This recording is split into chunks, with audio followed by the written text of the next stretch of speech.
All right, YouTube, Facebook, Instagram, all platforms. Welcome to another episode of the Giants Cave with yours truly, Big Pat Sports Talk. Right here, right now, with Classified 3F with Joel, Gnation Inside Sports, and the mayor should be in a little later. But I mean, there's a lot to talk about right now with the Giants. So I'm gonna let Joe go ahead and put in his point of view of what's going on with the Giants right now, and I'll chime in right after him. What's going on, Wells? Thank you for tuning in. Hey, Wales, what's good? Well, so what? We're talking about the draft a little bit here, then, right now. I mean, yeah, we can do a little bit about the draft. What's going on, Taj? Hey, Taj. God.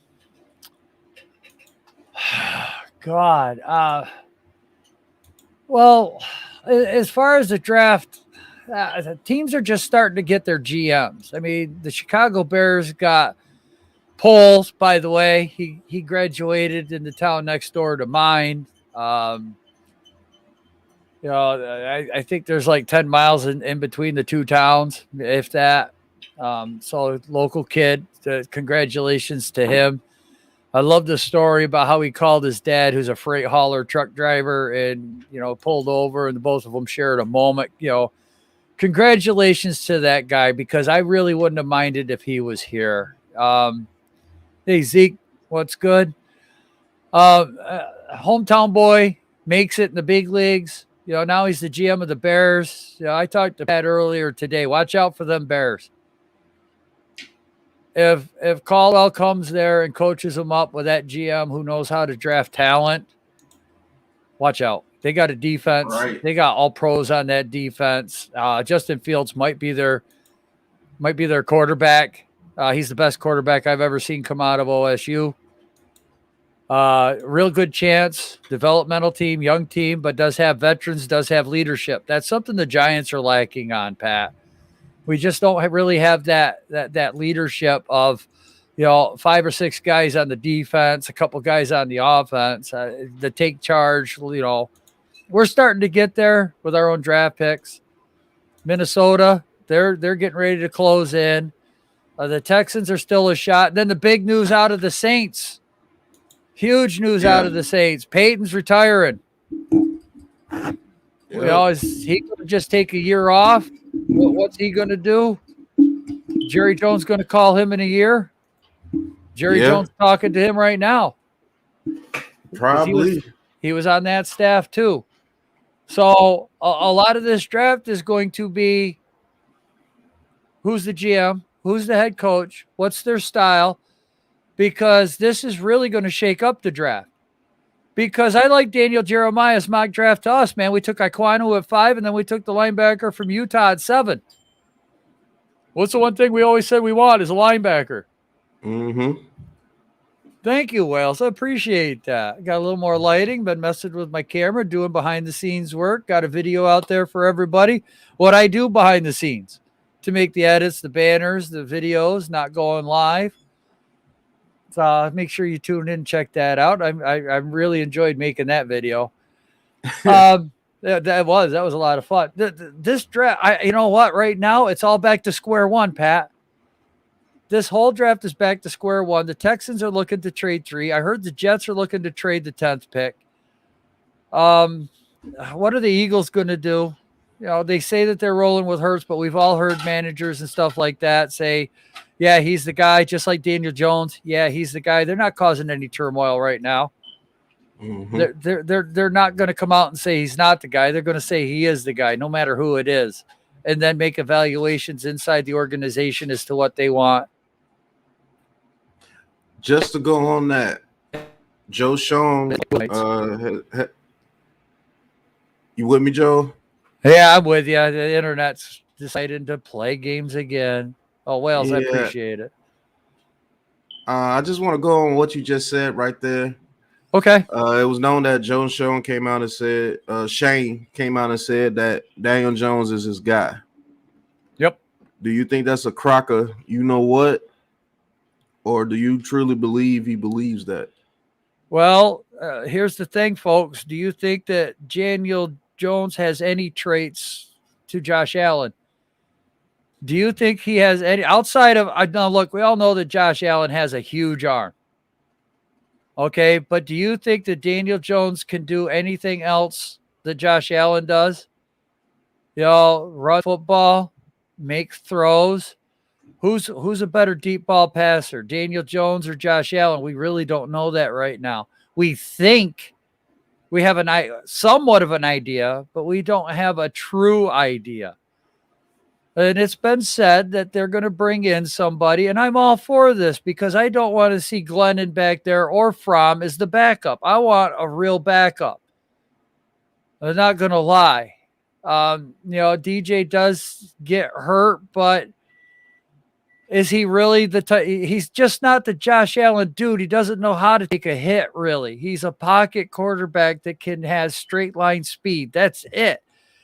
He's not a freak runner. He's just never going to be that. He's going to be able to outrun some guys. He's going to be able to take off up the field if the pocket collapses and the linebackers are 10 yards deep. He's going to get 5 yards.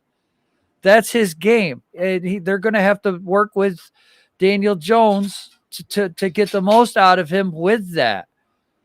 So, we saw Daniel Jones doing a little bit better in the pocket the last game before he went out.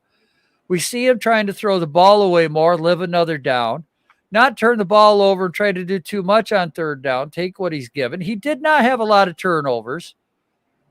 Exactly deception. He does have his own unique skill set. So is this something that, that he can develop? I mean, even the staff the new guys are coming in saying he's getting a raw deal. What's up, AK? AK, what's good? There's more to this than meets the eye. There's a lot that has to be gone through. Now we're sitting here as Giants fans going, all we need to do is fix the O-line. That's not true. That's not true at all. And me and Pat, I'm going to let Pat take this over because this is something I wish the other guys were in here. We're definitely going to bring it up when Lou gets in here. But the tight end discussion that you and me had earlier, Pat. Mm-hmm. How many good quarterbacks had a phenomenal tight end that could win? Had that security blanket. Me and Pat were going all through from the 80s till now. Dan Fouts had Kellen Winslow. Troy Aikman had Jay Novacek. How many years did Romo and Witten, thank you. I am so bad on names. I can't remember them. Mm-hmm. But I'm going to let you go over with that, Pat, because you can remember the names easier than I can. I mean, you could go on. The list goes on. With Michael Vick, when he was playing, he was dynamic. Who was his security blanket? Algie Crumpler. Good point. I mean, the list could go on and on. Jalen Hurts. I know a lot of people don't like Jalen Hurts, but it seems he was doing his best when he was throwing it to Dallas Goedert. Yep. Let's be honest with you. Shoot, Steve Young, Brett Jones, Joe Montana, Dwight Clark. I mean, man, the list goes on and on and on. Brett Favre, Mark Chmura, Bubba Franks, right? Aaron Rodgers, Jermichael Finley, all those years. Ooh, thank you. John Elway, Shannon Sharp. Shit, Trent Dilfer when he won his Super Bowl, Shannon Sharp. Right, right. We need a tight end, man. We need other pieces. It's not just an O-line. Right.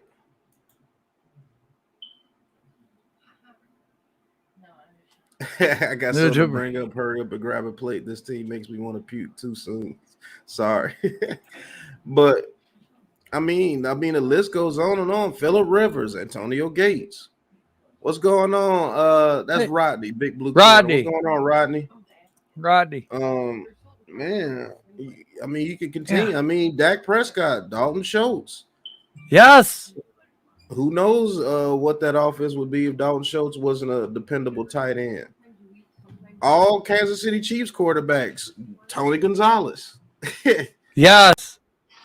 I mean, the list continues to go on and on and on. Tom Brady throughout his whole career. Gronk, when Gronk got there. Oh, it's not cut yet. Just in a ponytail. Okay. I mean, when Gronk got there, Right. Jeez. Gronk, Wes Welker, and Aaron Hernandez, my goodness. Made it to the Super Bowl, made it back to the Super Bowl after a while of not making the Super Bowl. Because after that Super Bowl they lost to us with Randy Moss, they didn't make it back for a while. He said, "What the hell is that? A new guy didn't even realize that was Joe." He said, "I wouldn't even be mad if we drafted a receiver with one of our third round picks. I wouldn't be mad either. If that guy Alec Pierce from Cincinnati drops there, I think he's the perfect candidate. I'll be honest with you." Don't get mad if we draft 2 tight ends too. Why? That's why everyone hollers at me, Joel. We drafted one. No, man, we need more than one. Right. Right, because we're losing Ingram, who was not dependable. Rudolph, who was not dependable. John Mara came out. Yeah. John Mara came out, Pat, and said, if we have to eat a lot of cap this year, dead cap hit, we're going to eat a lot of dead cap hit. So when we said that, Galladay might be cut, Galladay might be cut. Or they find a way to trade him somehow. Right. And who's to say we can't get a 3rd or 4th round pick for Kenny Galladay? Right. He says Ferguson and McBride would be nice. Yeah. Yeah. Trey McBride would be nice. He'll be the receiving one. And Ferguson, I mean, he's very good as well. Right. But I want you to check one tight end, Brett Kolar from Iowa State, deception. I think that's the best tight end in this class. And I'm going to stick to my guns on that one, man. I think he's going to turn out to be the best tight end of this class. Right. Even more than Weidemeyer. Yo, AK, that special on Netflix with Hernandez, that was phenomenal. I'm glad you got to watch that. That was. Will says Giants complete a second head coach interview with Bills offensive coordinator Brian Daboll today. Joe Shane press conference tomorrow. You guys think it's a 2-man press conference? It might be. No, because we got to wait for Foles to get interviewed Thursday. That is the Rooney Rule. Oh, well, that is true. But right, I think we might be covering that on Giant Interaction. So you never know. Right. Be on the lookout. I forgot that press conference was tomorrow. But yeah, it was really well done. Was. AK. Did you see Kadarius Toney's new tattoo? Yes. No, I didn't. What was it? Oh, dude, he's got like the city skyline 89 on his back. He's sold on New York, man. He is sold on New York. That's a New York Giants tattoo. It doesn't say it, but yeah, he says you are so right about that. Pat Kolar looks to be great steal for any team. Yes, he does. If that guy falls to the 3rd round and he was there for us to grab him, I think we grab him, man, because that dude is a beast. That dude is going to be an absolute beast in this league, man. I could see it. Yes. I see him being an absolute monster in this league, and I wouldn't mind having him on this team. But just to say that, I could bring up something that might be a little crazy. What if the 5th pick we get an offensive lineman, but then that 7th pick we take a receiver? Would you how mad would the fan base be? Because I know they'd be mad. I'm not even gonna ask if they would be mad. I would say, how mad would you be if we took a receiver at number 7? I'm gonna start with you, Joe. Man, if Karlaftis or that linebackers are on the board right there and we took a wide receiver, I'm not going to be happy. I just don't see that wide receiver at 7 right now more value than a good middle linebacker. Look, is Martinez even going to be able to come back off that ace? We hope, but we don't know. Remember that Giants rookie that was playing well and he hurt his ACL and then he got traded to the Vikings and he couldn't even get on the field as a second stringer. And everyone was mad we cut him. Yeah, I forgot his name. I did too. But he did do well for us as a rookie, but he couldn't crack the starting lineup for the Minnesota. He couldn't even crack the field. Right. So I'm not putting Martinez down. I liked him, but we got to. I just right now wide receiver is not that need when there is going to be guys there in the 3rd round at wide receiver. That's my feeling. I mean, tight end to me is more important right now than wide receiver. Okay, so the guy I would be thinking about if we did take a receiver at number 7 would be Garrett Wilson from Ohio State. Either him or Chris Olave. Rodney says I would be upset, just wouldn't make sense. Yeah, it just depends on what we give up and what we get in free agency and what we give up. Right. Because if we lose Ross, if we lose Slayton, say if they got rid of Galladay, Shepard's not coming back anytime soon. I think they cut him too to save the money.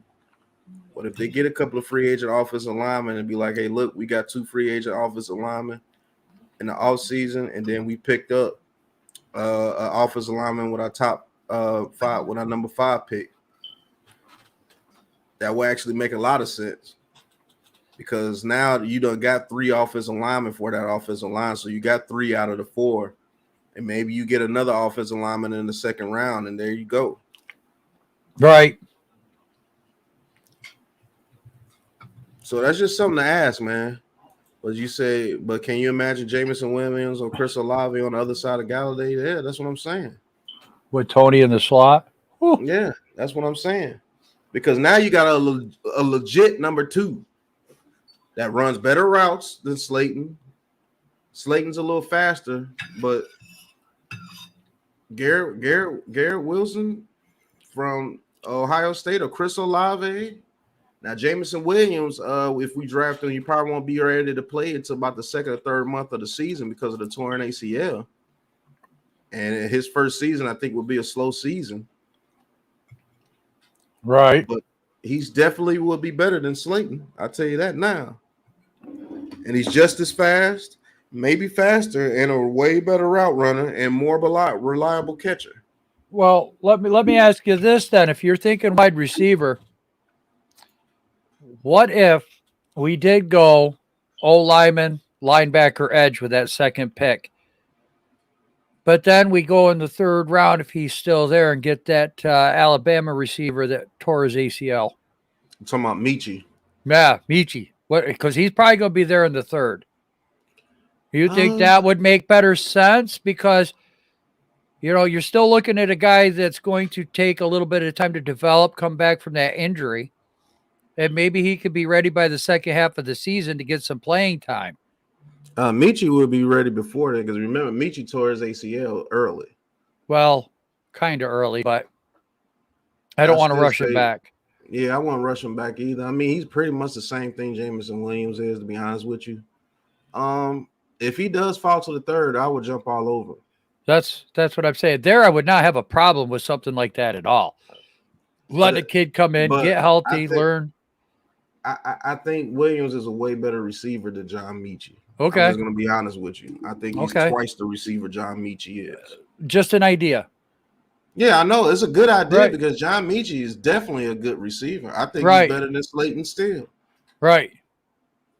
But I think Williams is a way higher talent than what Michi is. I thought they already had them scheduled that way. You said, did you see the NFL scheduling proposal game should start at 12, 3, and 6:30 on Sundays? Well, that's about the time they start already, ain't it, Wells? No, 1:00 Eastern, 4:20 Eastern, and then like 8:30 Eastern time. So it'd just be East Coast time. So it'd be an hour earlier for me. Yeah, that's all East Coast times. Hey, I wouldn't mind. I get to watch football a little earlier. Right.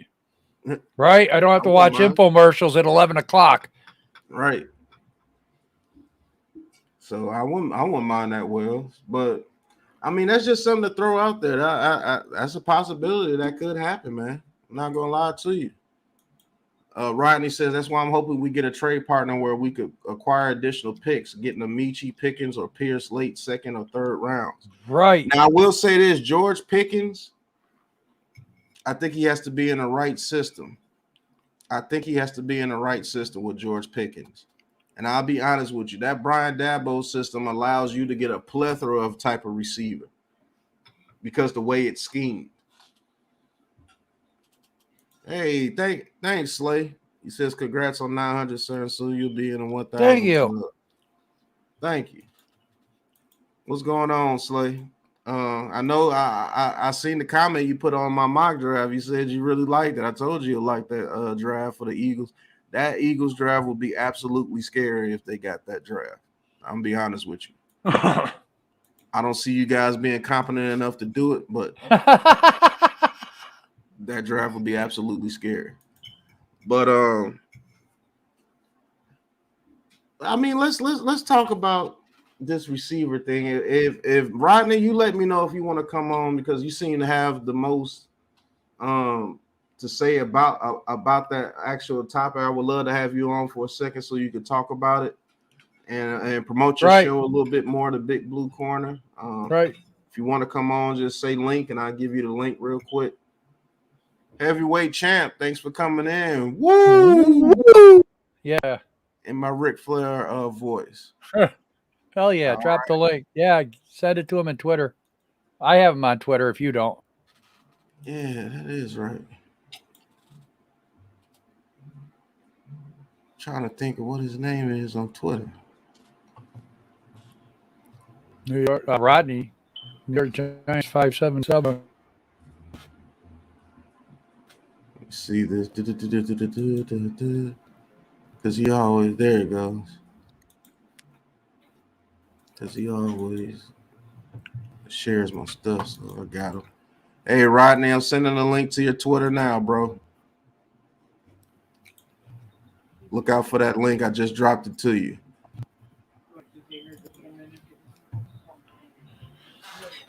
King Tom, what's going on, bro? But let's talk about that a little bit, Joe, because if we get Brian Dabo, if we sign 2 offensive linemen in the offseason, how mad would you be if we went receiver at 7? So y'all believe now about Judge and Garrett? What you getting at, real Brooklyn? Explain that a little bit to me a little bit more so I can elaborate more on what you want to hear. Right. So you believe now about Judge and Garrett? No. What should we believe? He says y'all want Judge's rod talking about it ain't him. Oh, so okay, one of those. Like I said, that situation, any coach in the NFL, I don't care what coach it was. If you got Jake Fromm and Mike Glennon as your backups and all your people are hurt, you did not get to choose your offensive coordinator. You wanted to fire your offensive coordinator over a year ago. What's going on, Pat? What's going on, Joe? What's going on, Rodney? What do you expect Joe Judge to do? And like I said before, this is probably the last time I'm gonna say this to anybody. I told you if you could get a proven head coach in here over Joe Judge, I was totally with it. Or if you bring a GM in here that did not want to be Joe Judge as the head coach, I was totally with it. So you saying that I'm riding somebody's ride, you can take that on somewhere. And when nobody riding the Judge's ride. All I said was, what was the point of bringing in another unproven head coach when we've done that basically 3 times in a row, and that will make it 4 times in a row? Explain that. You explain that to me, since I'm riding Joe Judge's ride. Well, now you believe? No, it happened exactly the way I said it. They're gonna get rid of him if they can bring in a prominent head coach, or the GM does not want him. 3rd and 9 quarterback sneak.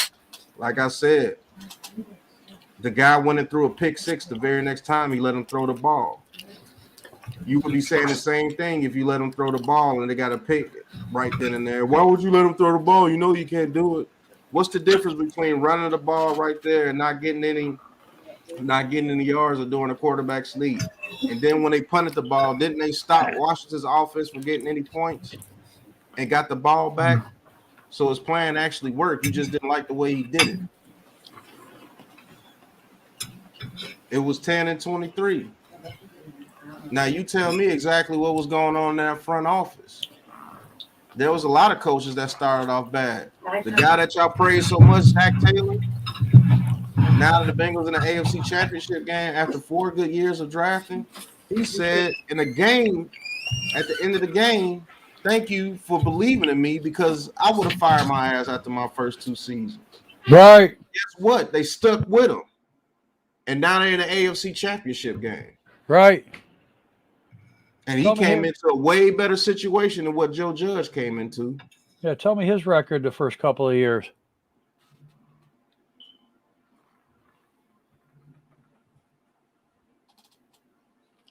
Nobody wants to say anything about that. And then, like I said, I'm tired of everybody acting like I said keep Joe Judge or nothing else. I never said that. I said it would be stupid to bring in another head coach that's a lame duck, that doesn't know anything, that's brand new. And I also said if you bring in a GM and they don't want to work with Joe Judge, you get rid of them. You have to. That's exactly what happened. So you can take that somewhere else. Rodney, you still there? Yeah, I'm still here, man. Yeah. So I just want you to elaborate what you was talking about. If we took a receiver at number 7, just give me your points of view on that. We off that Joe Judge thing. That dude ain't even here. So bye. I mean, in my opinion, it wouldn't be the route I would go if I was a GM. We got to be able to have. I mean, it's like going back to last year, getting all these weapons for DJ, and yet you don't have an offensive line to block for him. At least in this draft, having Joe Shane and whoever the head coach is, we'll be able to address that need. Now, would I be 100% mad if they went with a wide receiver? Now that I'm thinking about it, one or two scenarios. If we can find a trade partner so we can get additional picks, I wouldn't be 100% upset with taking a wide receiver at number 7. Only because if we acquire more, we'll be able to do a lot more in the draft as far as addressing that O-line and whatever other needs that we would have. If we didn't have a trade partner, we were still at 5 and 7. I just couldn't see picking a wide receiver when there's 2 glaring needs that we have, and you can address them with those 2 picks. That's the way I'm looking at it from my perspective. Okay, so let me give you a scenario right here, R. Dot. Hold on, give me 1 second. He says, moving forward, you take the past into account. Giants need to address the line. We don't need receivers. Galladay and Tony is enough. But if I tell you Joe Judge didn't have enough people to get the job done, and then if I tell you that Galladay and Tony were hurt all last year, you would say I was making an excuse for Joe Judge again. So, I mean, it really doesn't – I can't win in that situation. That's why I'm not talking about that situation anymore. King Tone at Real Buck, and what you mean we don't need no receiver? We would barely have receivers next year, only Galladay and Tony. Yeah, the subject is what's going on, Hit Squad. The subject is I'm just throwing out there hypothetical, but let me get back to you, Rodney. I apologize. I'm saying, what if we get – let's say this. Let me break it all the way down for you so I can give you everything that I want to give you everything. Let's say we get rid of Shepard. That's $5 million. Let's say we get rid of Rudolph. That's $6 million, which equals 11. Let's say we get rid of Bradbury. That's $13 million. That's $24 million. Let's say the punter, that's $3 million. That's $27 million. Gates. I know everybody loves Gates. I love him too. What's going on, Lamont? What's going on, Levance? I love him too, but let's say we get rid of him. That's another $3 million. That's $30 million. Let's say they restructure Martinez because they want to keep Martinez there for the defense. And if you cut him, you get 9. But say if we restructure him, we get about $6 million back. That's 36. Let's say they go on the table again and be like, hey, we want to get a little bit more cap room. Let's restructure Williams. I think his cap hit is like $28 million. Let's say they restructure him and get that down to about 17, 18, which they can. That's another $10 million. So that's about $46 million.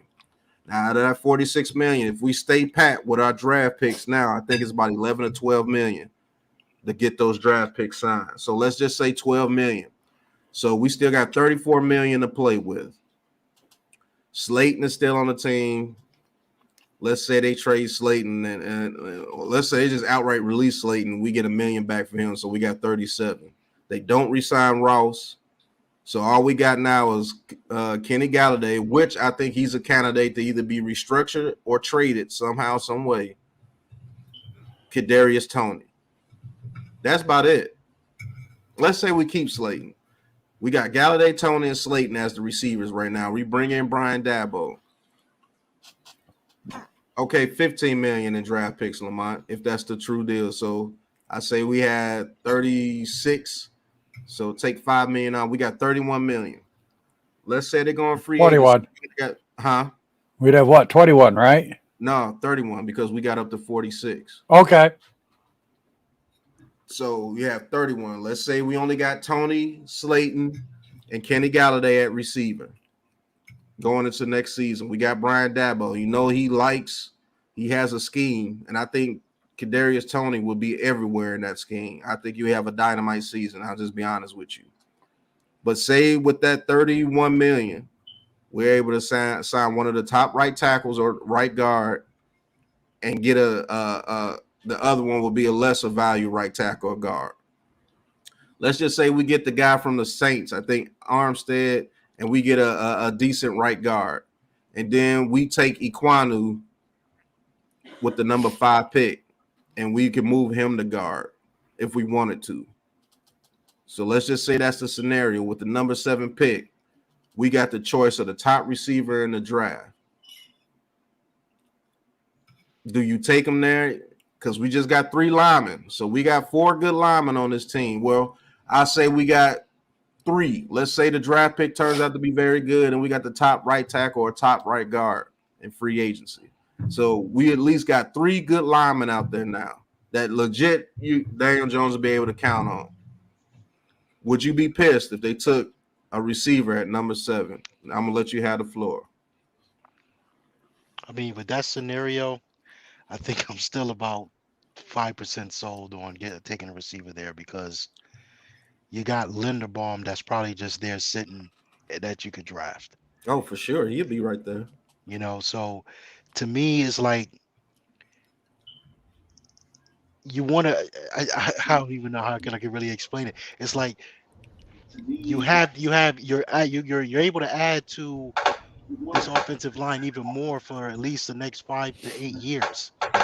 You know what I mean? So going with that wide receiver at that particular point, as much as I would like to see another wide receiver come into the Giants, because right now, if you let Slayton go or you keep Slayton but you let Shepard go, you still got all those guys that's there, whether or not they even stay. You got Colin Johnson. Oh, he's gone. You save $1 million with him. He's gone. All right, you got a couple of those guys on the practice squad. Was it Alex Bachman and David Sills? So I mean, at this point right now, I'm 5% sold on taking a wide receiver. I couldn't pass up Linderbaum if he was there. Couldn't do it. I'm gonna be honest, it would be hard for me to do that too. But let's just say I'm just gung-ho on receiver. This would be my last pitch to you. Mm-hmm. We got Galladay, we got Toney, we got Slayton. Let's just say Garrett Wilson or Jamison Williams or whoever they pick right there. It can even be Traylon Burks. What's going on, G Nation? What's going on, Lou? What's up, y'all? Let's just say it's Garrett Wilson.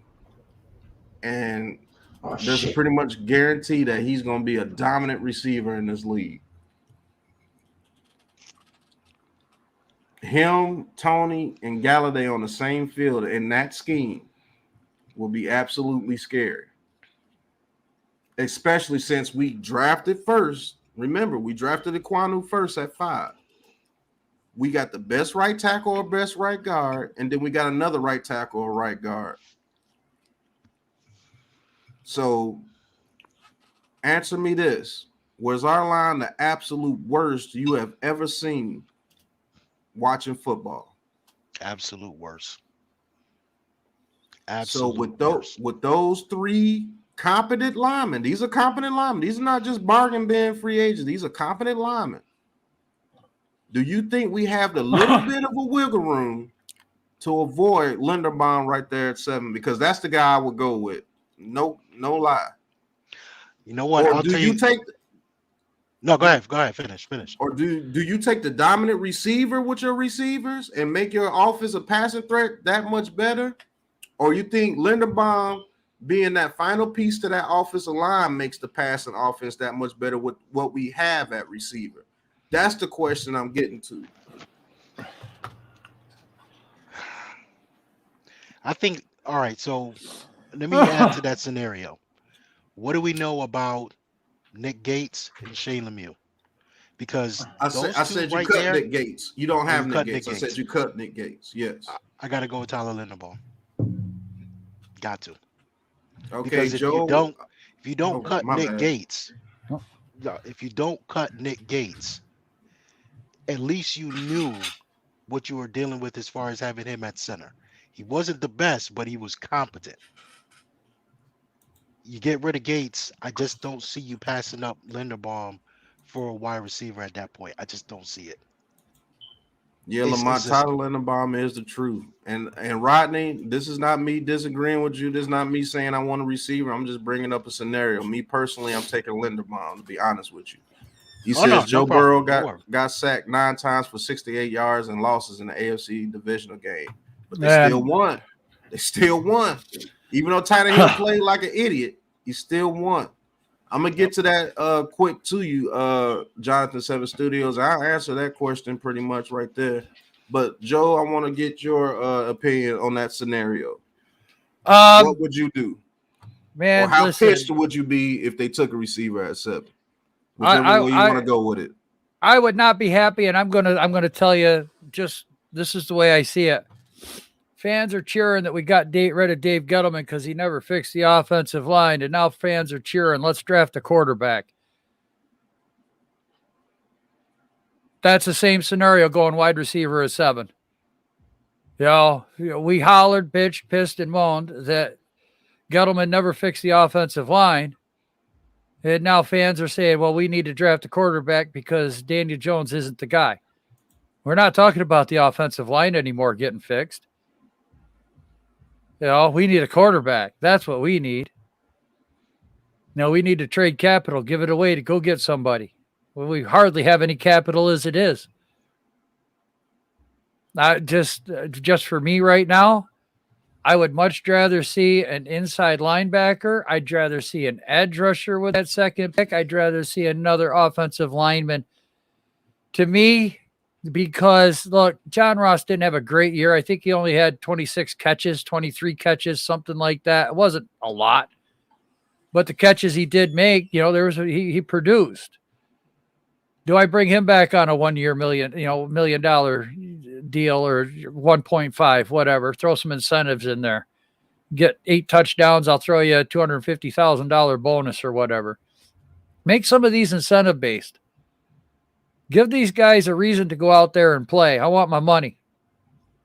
You know, do the same thing with Slayton. You know, maybe restructure him a little bit and say, okay, look, you go out and play. I'll throw you a bone. I just right now, I would much rather see a wide receiver in the 3rd or 4th round. Only because of that. We got to get a dominant pass rusher that can get off the edge. We've got to have a linebacker that can cover a tight end coming out into the middle of the field because we're always getting killed with that. We do need offensive linemen. This is the draft where we can at least fix the O-line, and a tight end is just as important to the offensive line. So when you say draft a tight end, you're still looking at technically another lineman. But this guy can go out and catch a pass. I can't.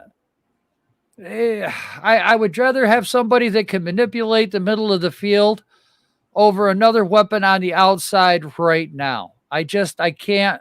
I would not be happy at all. I would probably be very upset. Sitting here right now, not knowing who the head coach is. We got an idea, but we're not sure. We're not 100% sure. We're not making videos out there saying that we got the head coach. We don't know who the OC is. Is that going to be Dorsey from the Bills? Is Wink Martindale really going to be our defensive coordinator? Is Patrick Graham, who got interviewed by the Pittsburgh Steelers, is he going to go there? No, if Patrick Graham gets taken, then he's still here. We get 2 comp third-round picks, one this year, one next year. So that's another third-round pick where we could grab a wide receiver. We could grab a tight end. We could get, maybe an edge rusher falls. I mean, shit, Joe went Terminator on me real quick. Sorry. Oh. I get to the chopper now. Well,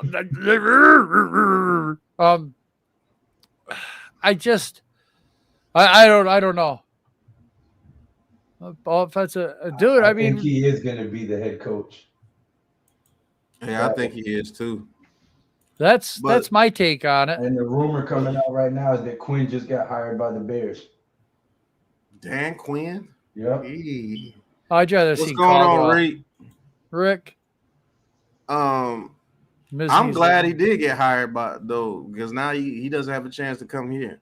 Facts. Hold on, I got to take the trash can out front. It's trash now. I was going to ask you your take on it, Lou, but okay. I'll be back. Give me like 3 minutes.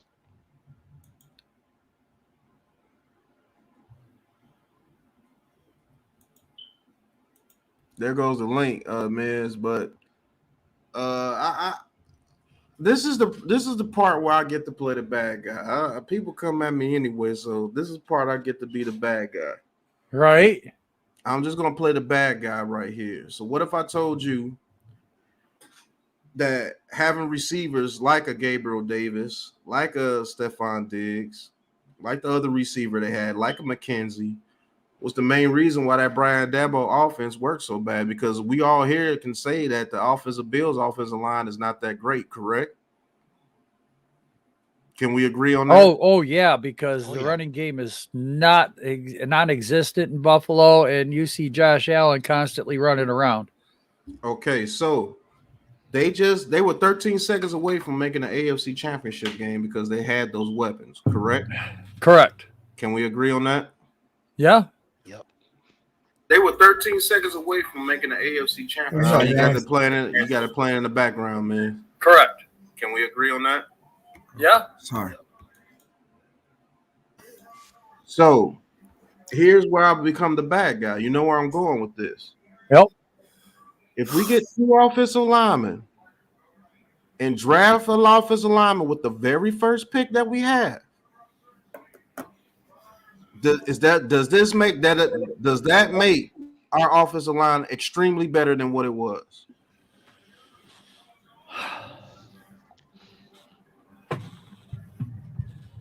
I mean, anybody can answer that. Say that. Say it again because you broke up.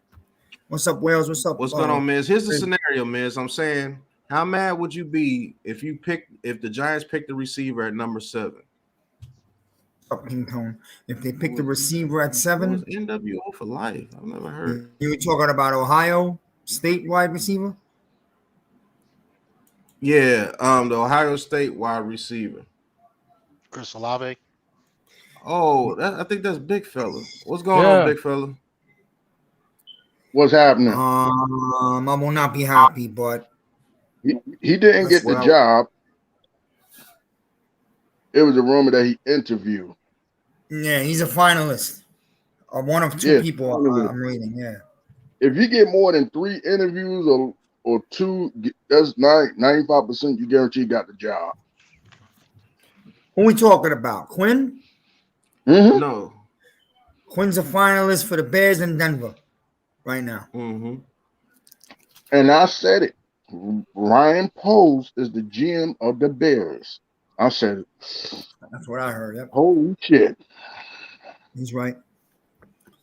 But this was the scenario that I brought up. Joe and Rodney gave their answers already, Miz. Yeah. I'm saying if we get 2 offensive linemen in free agency that were good because we maneuvered and we got about $46 million in cap room, which they can do. Let's say we got the best right tackle and a very decent right guard with that money. And we win the draft with the number 5 pick and we took Ekwonu. Linderbaum's sitting right there at 7. But the Giants went and grabbed Garrett Wilson, the receiver from New York. How mad would you be? And Man. I mean, just explain it. Explain it to me. I mean, you know me. You already know I'm gonna be mad fellas. because you already asked me how mad will I be because you know I'm gonna be mad. I'm going to the gun range. I mean, listen, I'm not gonna go crazy because we have a new regime that kind of proved themselves in Buffalo, so I'm gonna give them trust in the beginning. The benefit of the doubt. Yes. But if you got to look at I understand how everybody wants there, receiver. and a new guy grew on me last night, Pat. That was your guy last night. The guy Lloyd, the linebacker, is starting to grow on me. And I take that from you. Yeah, Devin Lloyd, you look at his film, is very good. Right. But like I said, I'll play the bad guy right here. If people want to get mad at me or whatever, this is just a hypothetical. This is the way people who would want a receiver would think. Like I was getting to. Miz. I got one for you. Hold on, big fella. Hold on. All right. Miz, I'm asking you right now, everybody on the panel could pretty much agree the Bills' offensive line is not that great, correct? Right, okay. So if we get, and I ask you this question too, was our offensive line this year one of the worst offensive lines you've ever seen since you've been watching football? Yes. And it's not even close, correct? Yes, it was awful. It's not an NFL line, right? So if we got the top right tackle or top right guard and did a decent right tackle and right guard in free agency, and we took Ekwonu at number 5, does that make this offensive line drastically better? Yes. So our offensive line is drastically better. Let's just say that line right there gives us a top 20 offensive line. Let's say we 18 or 20. Do you think Saquon Barkley or Daniel Jones has a better season just with that offensive line right there? If you said Akeem Ekwonu, and yes, if I put Tyler Linderbaum there, oh hell yeah. No, he's saying if you draft 2, if you get 2 free agents on the market that are solid starters, and then you draft Ekwonu at 5, you already have Andrew Thomas. And I guess you can't count on Nick Gates, but you pray. I say we cut Nick Gates already. Oh, you cut him already? All right. Okay, anyways. Yeah, okay, fine. So the Bills offense, they were 13 seconds away from being in the AFC Championship game. Correct? Right. Okay. So if that team with a makeshift offensive line, not saying that line was as bad as ours, because no, let's say they were top 25 with an offensive line.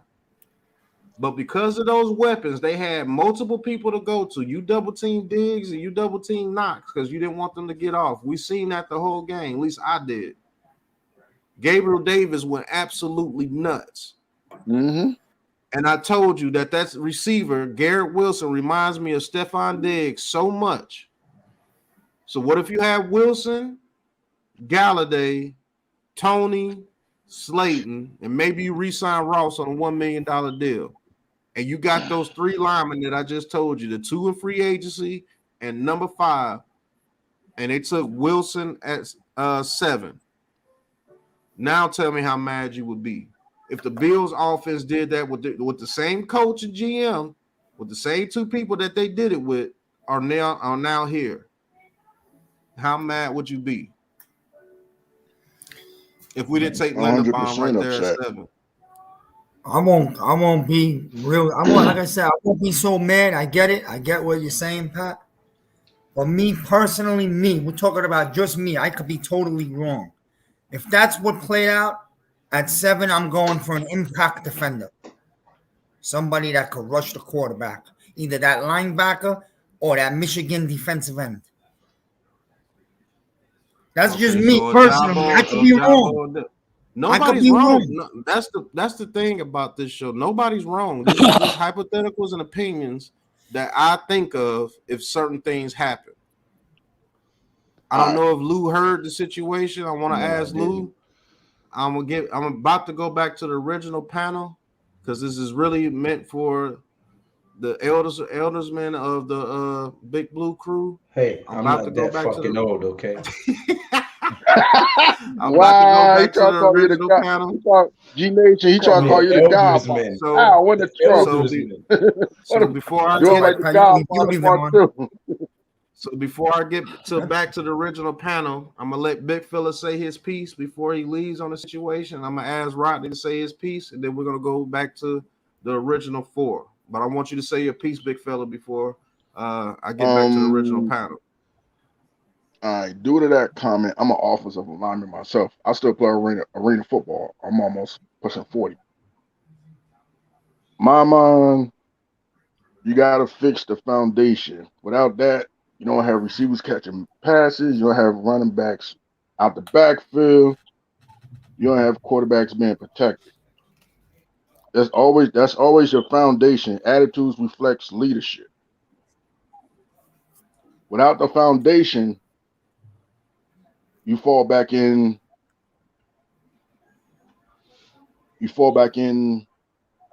the bottom of the barrel. Even when the front 4 never have enough pass rushers. What John Madden always said. You always have You're depth right about that, Jonathan. at every position.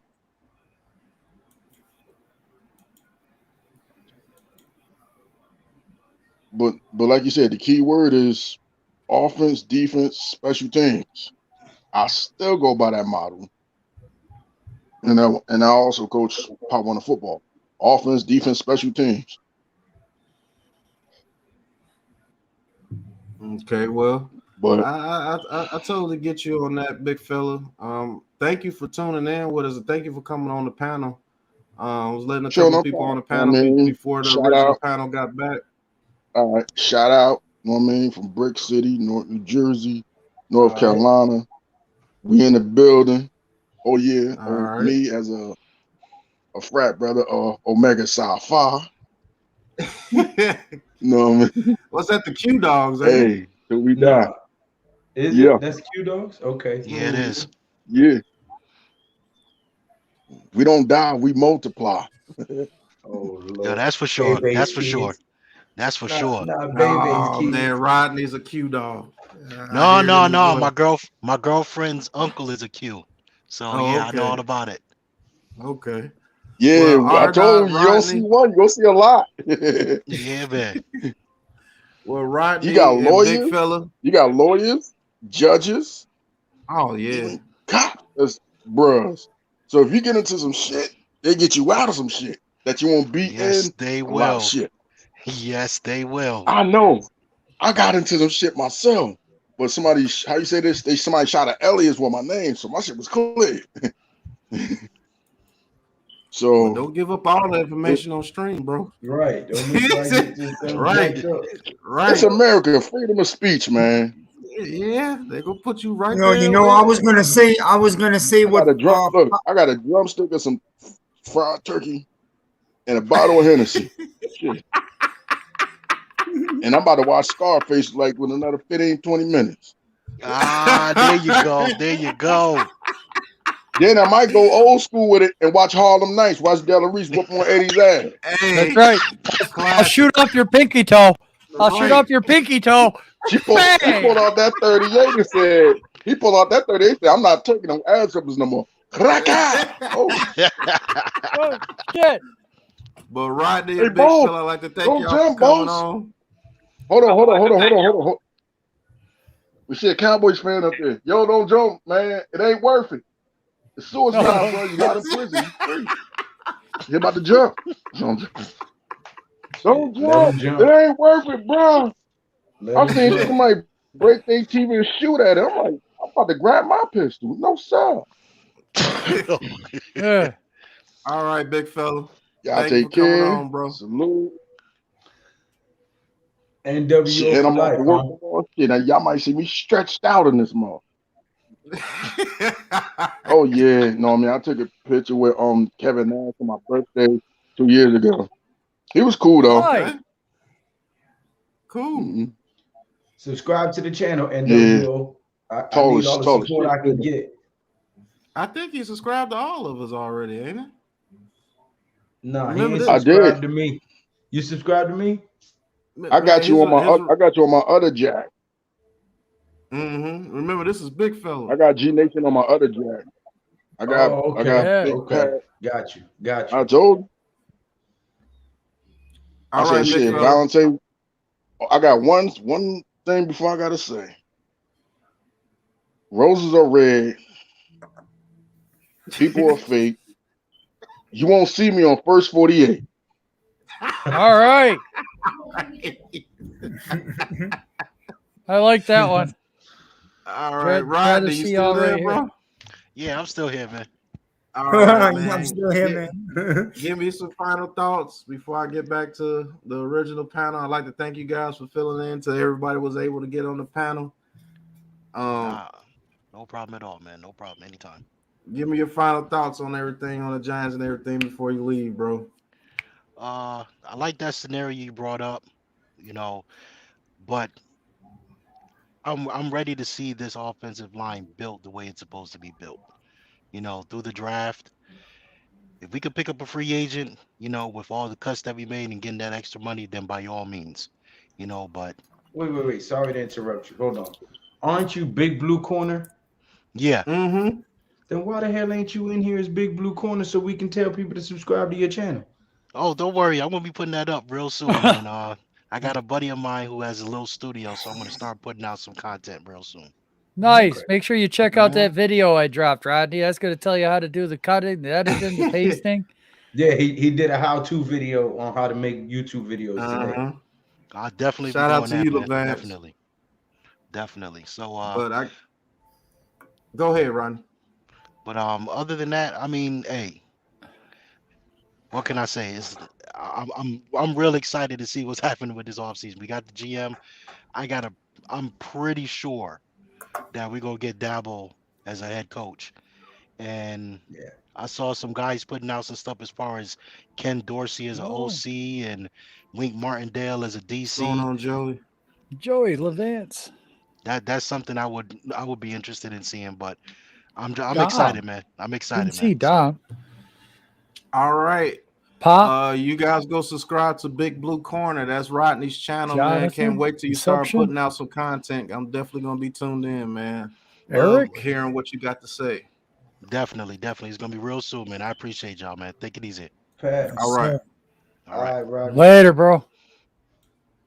Oh man, my bad. And Pat, Pat, Taj, LA Vance, Joey, Eric Johnson. Thank you guys for being here. Eric Yes. Johnson, if you haven't subscribed already, please hit that subscribe button to Big Pat Sports Talk, Classified 3F with Joe and Miz. I got it right that time. And myself, please. But thank you for the 30 people that's in the chat. The scenario was, Lou, I don't know if you heard it, but I want to get your opinion on this. Everybody wants to hear Lou's opinion. Really? The scenario was say if we draft a receiver at number 7, and let me give you the reasons why they do it.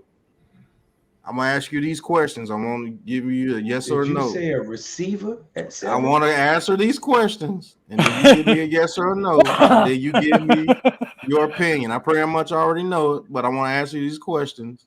I'm gonna play the bad guy here. I'm the guy that wants a receiver, even though I don't. But I'm gonna play the bad guy. Say we get up to 46 million in cap room, and after the draft, we got about 32 million in cap room because we got to save 15 million for the draft. With that 32 million, we go get the top right tackle and a decent right guard. We're able to get those two, or the top right guard and a decent right tackle. And we drafted Kwanu at 5. Wait, so how are we getting a tackle with 2 picks before 7? No, free agent. Free agent. At free agency. In free agency, we get the top right tackle in free agency and a good right guard, or the top right guard in free agency and a good right tackle, and then we draft Kwanu at 5. Now I'm gonna ask you a series of questions, and we're taking Garrett Wilson from Ohio State, the receiver, at 7. I'm gonna ask you a series of questions, and this is the question: the reasons why they're gonna pick the receiver at 7. when you looked at this offensive line this year, Oh. was this not the worst offensive line you've ever seen? Rick, ludicrous. Yeah. You need to chill, man. That was funny. Calling you ludicrous. That was funny, Rick. I'm not gonna lie. Yeah, this line was trash. What's going on? Oh, Yes or no? Yes or no? Was this line was trash. okay? So with those 3 additions, remember I told you we got the top right tackle or top right guard, and a decent free right agency. guard or right tackle from Kwanu. free agency, and with Kwanu, is that 3 better linemen that we had on this offensive line than we had this year? Yeah, Yes but or 2 no? of them are tackles. You could put Kwanu at guard. He played guard as well. You could put him at the right guard, or you could put him at the left guard. JDW, Either one. that's good.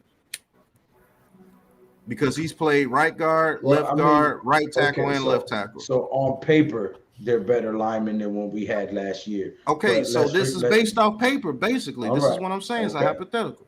It's based off paper. Nothing is in stone. This is just a hypothetical. I just have to But watch how I hypothetically- answer because I feel like Yeah. I'm being set up. So No, hypothetically, those 3 guys are better than what we had this year, correct? yeah, I would say that. Yeah. Okay, so with the Buffalo Bills offensive line, everybody here on the panel has already agreed that that offensive line was not that great. In your eyes, was the Bills offensive line that great? The scheme was good. He shifted them, moved them, and Yeah, but on the scheme paper, is better than the line is. I wouldn't say that so- the old line was great. I would say that the scheme fit the lineman he had. so you agree with me that the offensive line of the Buffalo Bills was not that great. It was the scheme that actually made them look better than what they were, correct? Yeah, I believe so. Okay, so with the Bills, they have Gabriel Davis, they have Stephon Diggs, Isaiah McKenzie, and I always forget that other receiver's name. They have Stephon Diggs. What happened now? Sorry. I was Now, looking with for the Bills, their receivers, they have the weapons. They have Stephon Diggs, they have Gabriel Davis, they have Isaiah McKenzie, Singletary, and the other receiver, Cole Beasley, isn't Cole it? Beasley. Yeah, Cole Beasley. Yeah. I always forget his name. Now, that offense, that team that you said that offensive line was not that great. Thank you. We're young 13 let's seconds not away forget- from being. Let's not forget, not only the scheme, they have Josh Allen. But go ahead. Yeah, go ahead. So they were 13 seconds away from being in the AFC Championship game, correct? Mm-hmm. So what if I told you at number 7 that Garrett Wilson, if you look at his film the way I've been looking at it, that dude reminds me of Stephon Diggs through and through. Everything about him, his speed, the way he If I tell runs you that routes. the same film you've been looking at, I've been looking at it, and I see him as a bum.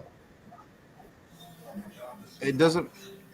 This is why your answer will be different from mine, Marvin? because you think differently on that. No, I've never even But- seen the but guy. let's- I'm just talking shit. But hypothetically, let's say this guy is a Stephon Diggs type receiver, and we Look at have that. him, Galladay, Ross, Slayton, Tony, Barkley, and Daniel Jones get significantly better because those 3 offensive linemen that we have in Kwanu, the right tackle, and the right guard that we got are way better than what we have right now. And that allows us to draft the receiver at number 7 and get those weapons put around Daniel Jones. But Tyler Linderbaum's right there at number 7, and they take Garrett Wilson over Tyler Linderbaum. How mad or how good you think the pick will be, or how mad would you think the pick will be, or just give me your reaction to that. If I'm we playing the take bad a guy. receiver, regardless of anything you about to say is bad guy. If we take a receiver and Tyler Linderbaum is there, I'm smacking the shit out of somebody in that office. I'm gonna save Yeah, up bro. bail money. I'm Yeah. gonna save up bail money. I'm gonna drive up there, and the first motherfucker I see in the suit that looks like he's an administrative motherfucker, I'm a bitch slap him from my ankles and bail myself out. Yeah, I'm with Lou, bro. I'm coming with Lou to fight the guy myself. So I don't mind playing the bad guy. Not fans, but Big Blue Crew. This is not my thought of thinking. This is just something that I brought up. Conversation. It just Well, gets conversations This going. is just something Right. that I brought up. Well, let's look at it this way, Pat. Let me bring another angle to this right here. Okay. Let's say we do take at 5. Hold on. Time out. Sorry. Viz edits. Pull up that. He said Garrett Wilson is a generational talent. Ohio State is no joke with offense. I believe you. But Barkley was also a generational talent. And without an O-line, he's been hurt and misused and damaged. Okay. Daniel Jones. We don't know what the fuck we got because without an O-line, you can't see what happens. So generational talent or not, if he can't get 8 yards up the field before our quarterback gets crushed, his talent is not going to be on display. Sorry. Continue, Joe. Hold on 1 second, Joe. I'm sorry. Hold on. You okay? Go ahead. But I'll say in my scenario, give me just 1 second, Joe. In my scenario, they got the top right tackle, a very decent to very good right guard, or vice versa, and they drafted Iquanu with the 5th pick. So they got 3 offensive linemen. It's not like they didn't address the offensive line. They did. Complete it. That was a good point right there. That was a good 23. point that you said quietly, man. You need to start talking out more out loud. That was a good point. I'm saying I don't want to ruffle anybody's feathers. If you agree with me, go ahead and click that subscribe button because I need some subscribers, man. My channel is drowning over here. I'm trying to grow and nobody will subscribe to the brother over here. You know what I'm saying? Go ahead and hit that subscribe button for G Nation one time, man. Come on, man. Don't forget the guy above him either, folks. Yeah, that guy up there with the no face. And this what was guy that Miz no said? hair. I'm gonna cut to the chase. Forget about feelings here, bro. You go draft Lindenbaum and you complete this O-line, and you now have one of the best O-lines in the NFL for the next decade. And that's 10 years. Yep. Thank you. I agree with you. And let's find out if Daniel Jones is the real deal, because I believe if anybody could step Jones's game up and Barkley with an O-line, it's Dabo, and that's why he's coming here. And I believe he's already hired. To be honest, I agree, and I'll piggyback off of that a little bit, because if we do that, if we address the O-line and add some edge rushers on the defense, thank you, Joey. Daniel Jones is the guy or isn't the guy. Whoever we bring up in here next is set up for success.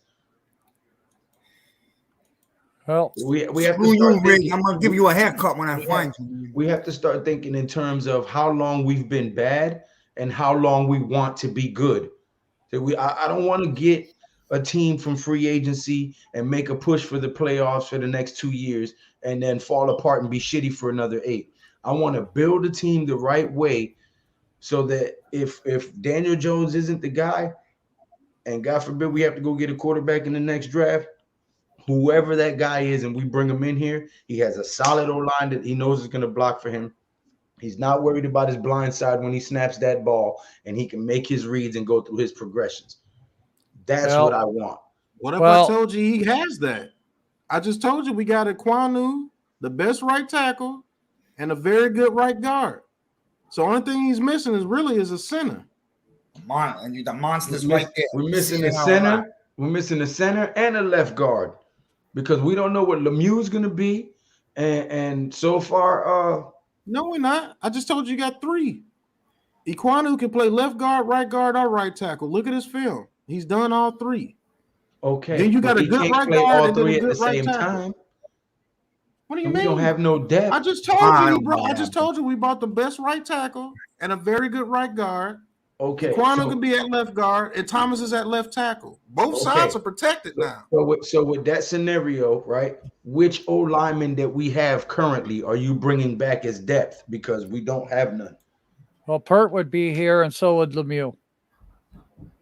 They're under contract because they're draft picks. And you trust them guys to come in for how I didn't many say plays? I trusted them. You just asked a question, and I answered it. You didn't put that in there. I got another question. I've been aching to get my ass, but you guys keep interrupting me, damn it. Go ahead. Go ahead, Joe. Go ahead, Joe. Look, what if we went IKM at 5 and then took a corner at 7? Because if you're cutting Bradbury You need depth there also. I'm not saying. I think that's the place we have the most depth is at cornerback and safety. We have more But depth there Bradbury's than getting anywhere. caught. Bradbury's getting caught. Who do you have? Okay. Adoree Jackson, and We you have- have Robinson and Rodarius Williams, Xavier McKinney, Xavier Darnay McKinney's a Holmes, safety. Darnay Darnay Holmes is a slot. Julian Love. So he's a safety. Sam Beal is still there for some god awful reason. He's gonna be gone. He got cut. Yes, I am, Tahan. I am doing mock draft 4.0 soon. I will get that out soon. But Joe, I'll go back to your question. I didn't clearly hear it. You said what was the other option? What if we went with a cornerback at 7 instead of a wide receiver? Because we're getting rid of Bradbury. Adoree Jackson, you know what? He could be a cap casualty the following year. So letting him learn behind those two, and let's remember, okay, we traded up in the 3rd to get a corner, and everybody screamed about it. Why the hell did we do that? The guy balled out when what's his name got hurt. Robinson, yeah. He balled out. So you know what? That was a damn good pickup. So again, you got to get your defense to get the ball to turn over. You got to stop the offense in order for the offense to even be on the damn field. Well, our offense has been on the damn field so much, and I agree. But now let's remember with this offensive line thing that we're so worried about in the draft, Kansas City went and bought an O-line. Okay, Kansas City went out and got some free agents because they knew that was a problem. So why can't the Giants do the same thing? Why are we all stuck? I get it. Kansas City's O-line ain't that good. Patrick Mahomes is good at buying time and rolling to his left and right.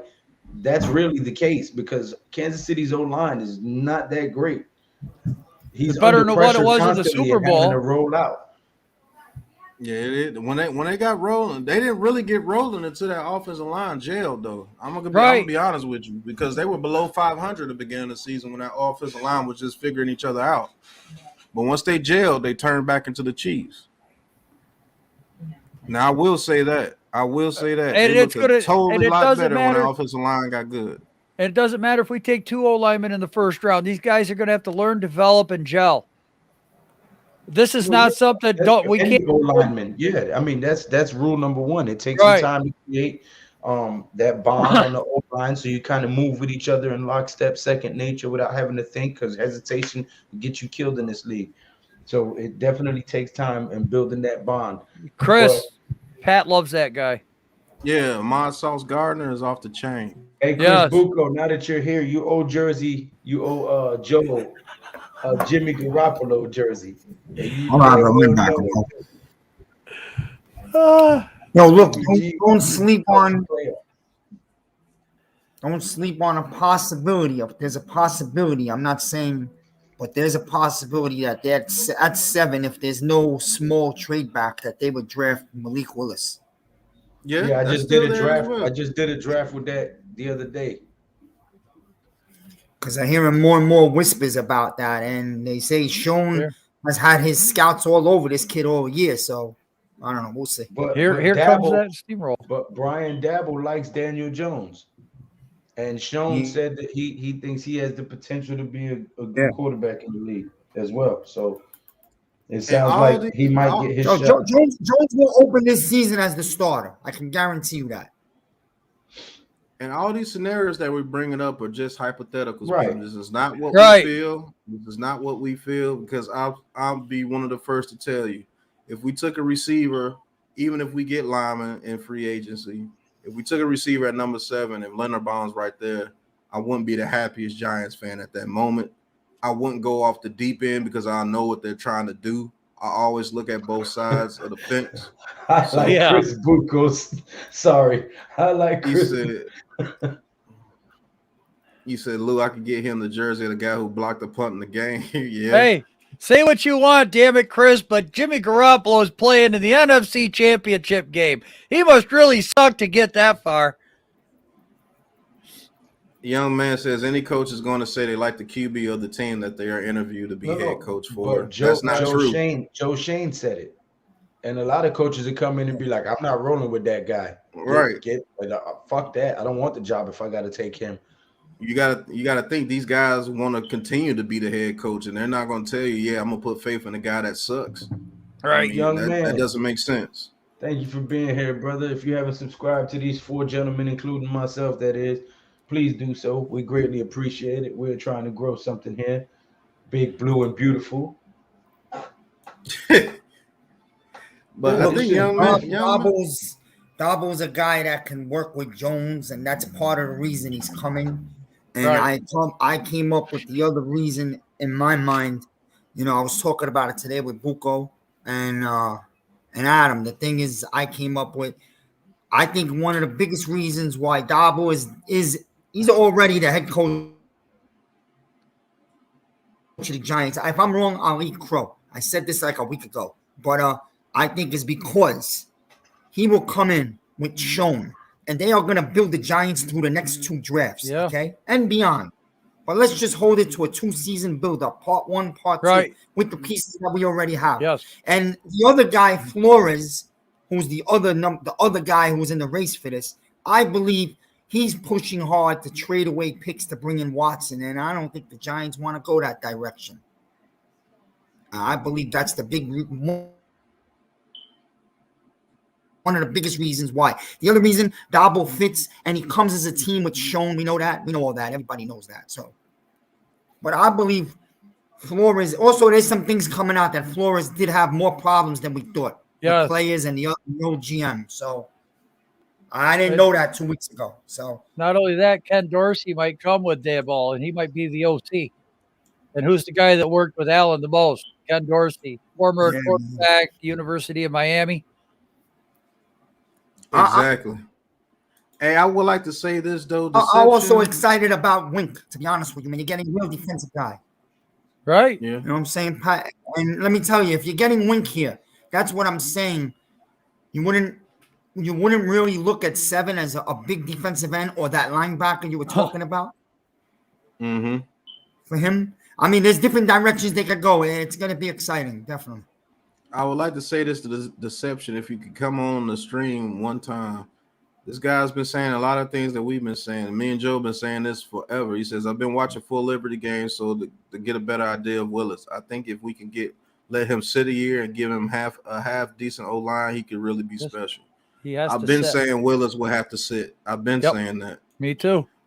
Joey, he says I want Watson. He's better overall. I think Watson's one of the best quarterbacks in the league, but you have to think on both sides of the coin. I'll continue to say this. If we get Watson, that means those 10 draft picks that we have, most of that draft capital is gone.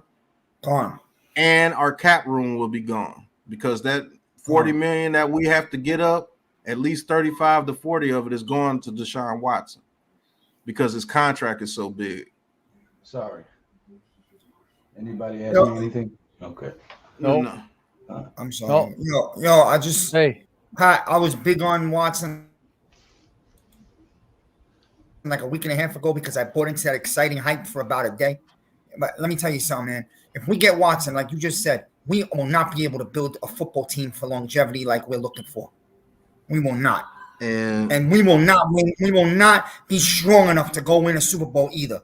We're going to be that team that makes the playoffs every year and loses in the first. You're going to beat Green Bay. Oh, man, thank you, Tahoe. Hey, young man, you related to the Miz? Regular season team. They are a horrible postseason team. Young man says he's related to Miz. Oh, man, you must be crazy. How you related to that guy? What? No. Hey, yo, please subscribe to the channel, man. I brought it up with people. I was supposed to get up with Miz when I was in New York, but his wife was sick, so he had to we take get care it. of We're gonna get together. Don't worry, I promise you. I gotta drive down the East Coast. I know I upset a lot of people with this, but can you guys tell me the record of the Texans last year Watson played, and tell me what the record of the Texans was this year? It hasn't changed much. Yeah, they have 4 victories both years. Right. It's not taking away that he's a sick athlete. He is. I'm not. I know. I'm with you, Joe. It's not going to allow us to do what we're excited about this moment doing. You know exactly. What I mean? That's why I'm bringing that up, Miz, because he's going to be coming to the same damn team that the Texans are right now here because we ain't going to be able to get nothing for him. Right. We ain't going to be able to help that man out at all. He says multiple teams may fall in love with Malik. That means we could get a haul for number 5 if I think that's the best route. We need mucho picks. I mean, yeah. Levan says 4-12, 4-13. Yeah. Where's their I record the agree last with 2 you years? 100% on the get a haul for the number 5 pick. I agree. I agree. If we can move back to like maybe What's 10, he gonna? 12 What are we with that talking number about? 5 pick, ooh. Joey, Not, what's he not gonna further have than that, here? though. I wouldn't want to move no further back than 12 because you can still get some great players. You gotta at sell me 12. right now. Let's go, Lou. Lou, you gotta Yo. sell me, Lou. Let's go. I'm the guy making the trade right now. You gotta sell me. What? To move? I just picked up the phone. I picked up the phone. You want my 5 pick? What are you giving me, man? It better be good, man. You better start very, very good. Don't make me hang up on you before your second word. Let's 3 go. first-round picks, 1 next year, 1 the following season, and the following season after that, a second-round pick this year, and a 5th. Well, it depends on who's trying to come up. If They're you're trying to come up and get a quarterback. They're trying to come up and get a quarterback. I know, but if they got like the number 10 pick. Hold on, listen. If Hutchinson, Thibodeau, and what's the other guy? Ojabu are the first 3 off the board. Who's coming up? That's more the question. Who's coming up? What number 1 pick am I getting? Which team is coming up? The Texans are 3rd. No. Who was that? Who was that we were talking about just now that said they move up for a quarterback? The teams that would likely move Giants up Clown is, said people. He said if people start looking like Malik Willis, very interesting, we might be able to get a big haul for our fifth the overall pick. The teams that are candidates to come up to get somebody like a Malik Willis that will need a quarterback are Washington at 11, Denver, I think they're 14, Minnesota at 12. There you go. I think So Pittsburgh Minnesota at like Denver. 15. Minnesota, Denver, or Pittsburgh. Them the only ones I'm considering because I don't want to move back further than 15. You could possibly still get a Linderbaum at 15. Getting those or 3 first-round picks, I don't know. That is a high jump, but 3 first-round picks and second and more. You gotta take it, Pat. Well, let's remember the Jets gave up 3 second-round picks to move up 1 spot. Tehan 23. That's second-round picks, not first. That was a first-round pick. If Dabble can They're bring not Jones giving around. up 3 first. They only gave up 3 seconds. Yeah, but I'm just saying to move up 1 spot. He said 3 first. What did you say, Lou? 3 first, 2 seconds, and a 5th or something like that? No. I said 3 first, 1 in each draft, a second round this year, and a 5th this year. So they're getting up a first, second, and a 5th this year, a first next year, and a first the year after that to move up maybe 5 to 6 spots. Pap says Frazier just got a second interview. Was that today? No, they scheduled it. I gotta take this scheduled phone it, call, right? but he didn't get interviewed today. Okay. They did Quinn and Dabble today.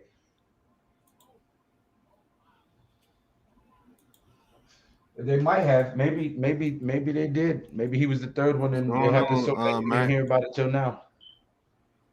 Hey, Mac. Yeah, the Panthers are sitting good at 9.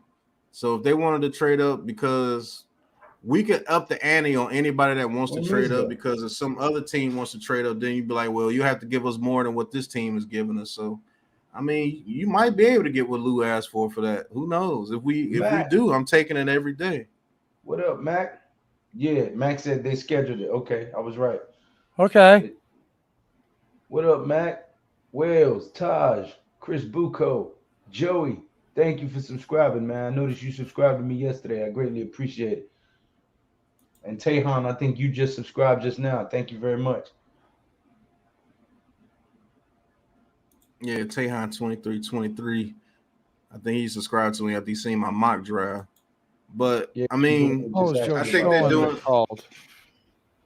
they're doing that to make it look good. I think Dabo's the guy, to be honest with you. I think they're doing that to make it look good. Where did Miz go? He had to make a phone call. Oh, okay. Taj. But 1020. Do you know where your bong is? But yeah, I young don't remember those commercials. It's 10 o'clock. Do you know where your children are? Sorry.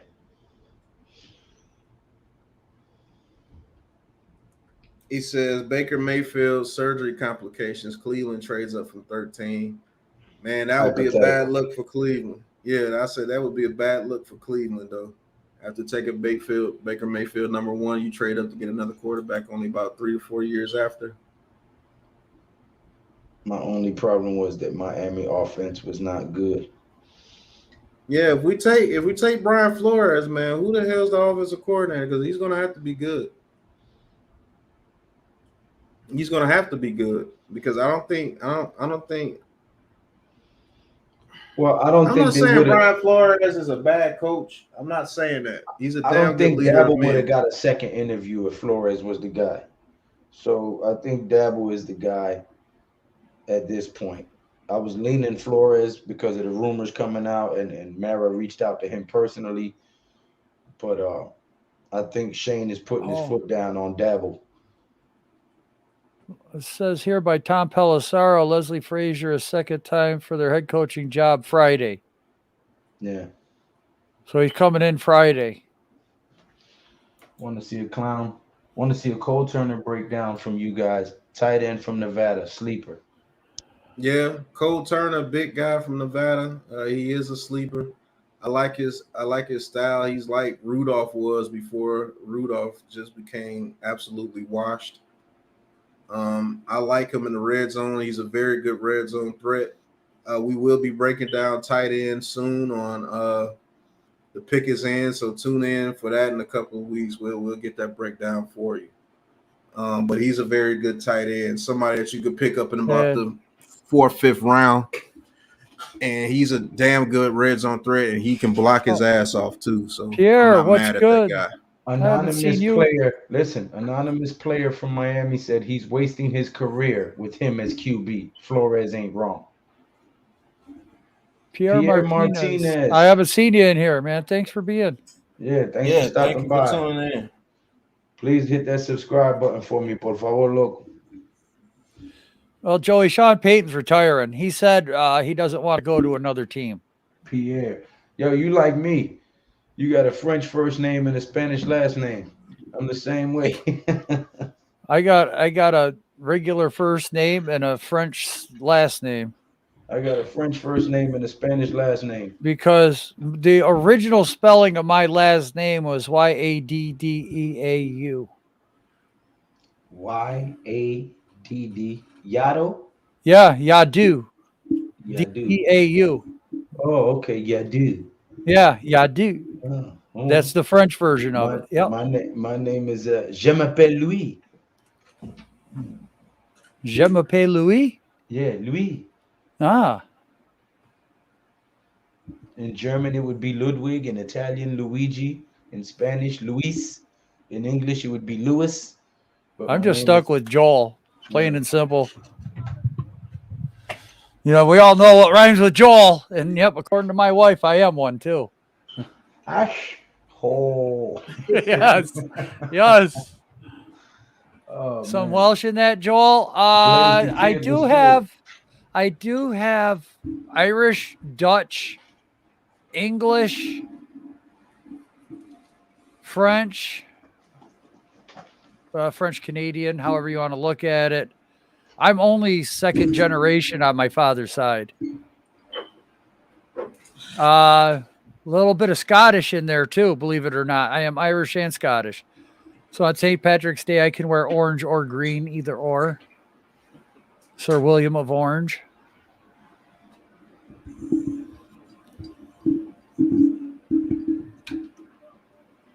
Yes, Joey, we do need to hit on the 3 and to 5th round players, and I think Shane's the guy to do that. I mean, he definitely knows his talent. Can I spell it again? YADDEAU is how it was spelled in the old version.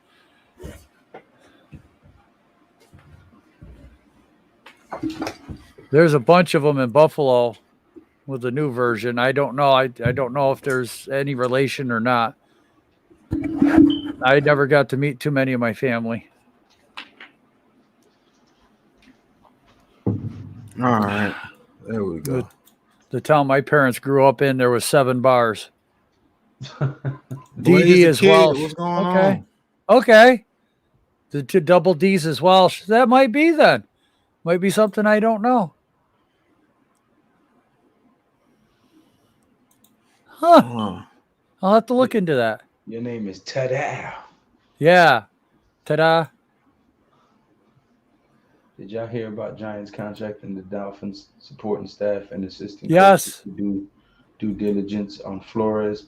Yes, I did see that actually. Yeah, I mean, it might be a little bit more to that story. So, Levan says he wants to subscribe to G Nation. G Nation, get your link in the chat. LA Vance. Okay.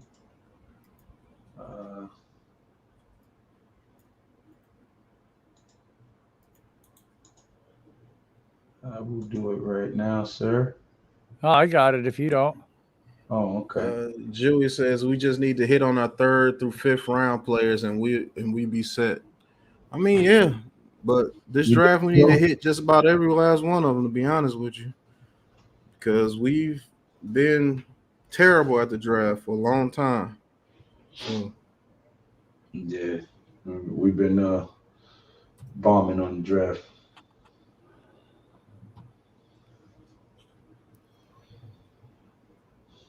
With Gettleman in there. Hey, they've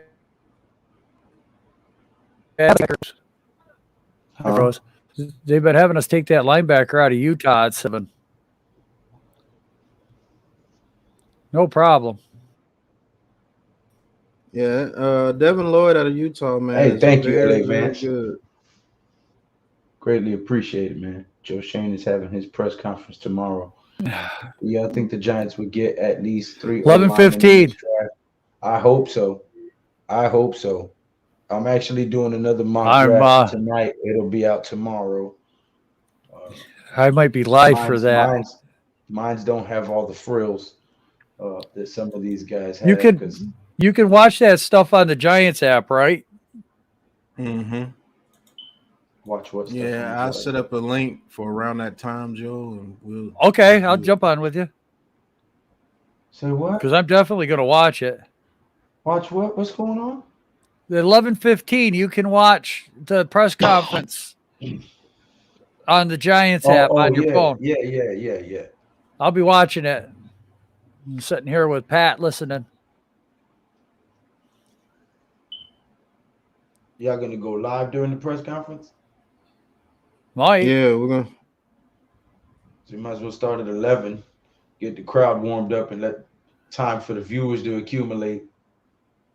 It's live on the Giants website. Okay, yeah, because we can get the crowd warmed up. We can all find the right website. Everyone can help each other find it. The chat can help us. If I'm freaking old. I can't operate these computers too well. But we'll definitely be bringing that. Blue City. Oh, you said they're watching on the Giants YouTube channel as well. Okay. Yes. Okay. Cool. I'd much rather do that. Giants clown. I think Devin Lloyd, Nakobe Dean, and my boy from Alabama. I think all 3 of those bring you very good linebacker traits, man. I'm not gonna lie to you. Yeah, Christian Harris. All 3 of those dudes are goons. That boy balled out that last game. God almighty. Yep. Friday he's gonna get interviewed. Man, I'm not gonna be I'm not gonna lie to you either. I don't want Leslie Frazier either. I'm not either. Not after watching that defensive collapse. Hey, Viz Edits, I'm doing another one tonight. It'll be out tomorrow. I'll post it in the morning, like 8 o'clock in the morning. Looking like Wheels from Degrassi High. Because although we all work together, we do have different opinions on players we would like to see and players we think fit our scheme. Well, actually, we don't even have a scheme right now. We don't even know who the hell's coming to coach yet. I'm not going to lie, Lou. I thought we were going to get killed for saying Evan Neal was the 3rd best tackle. I thought for sure me and Patton with that. People are going to come at us after doing that film breakdown. But man, I tell you, Ekwonu is just a better prospect. He really is. I mean, if Ekwanu's off the board, we probably have to go green. Either him or Cross. Him or Cross. I would not be mad at Cross.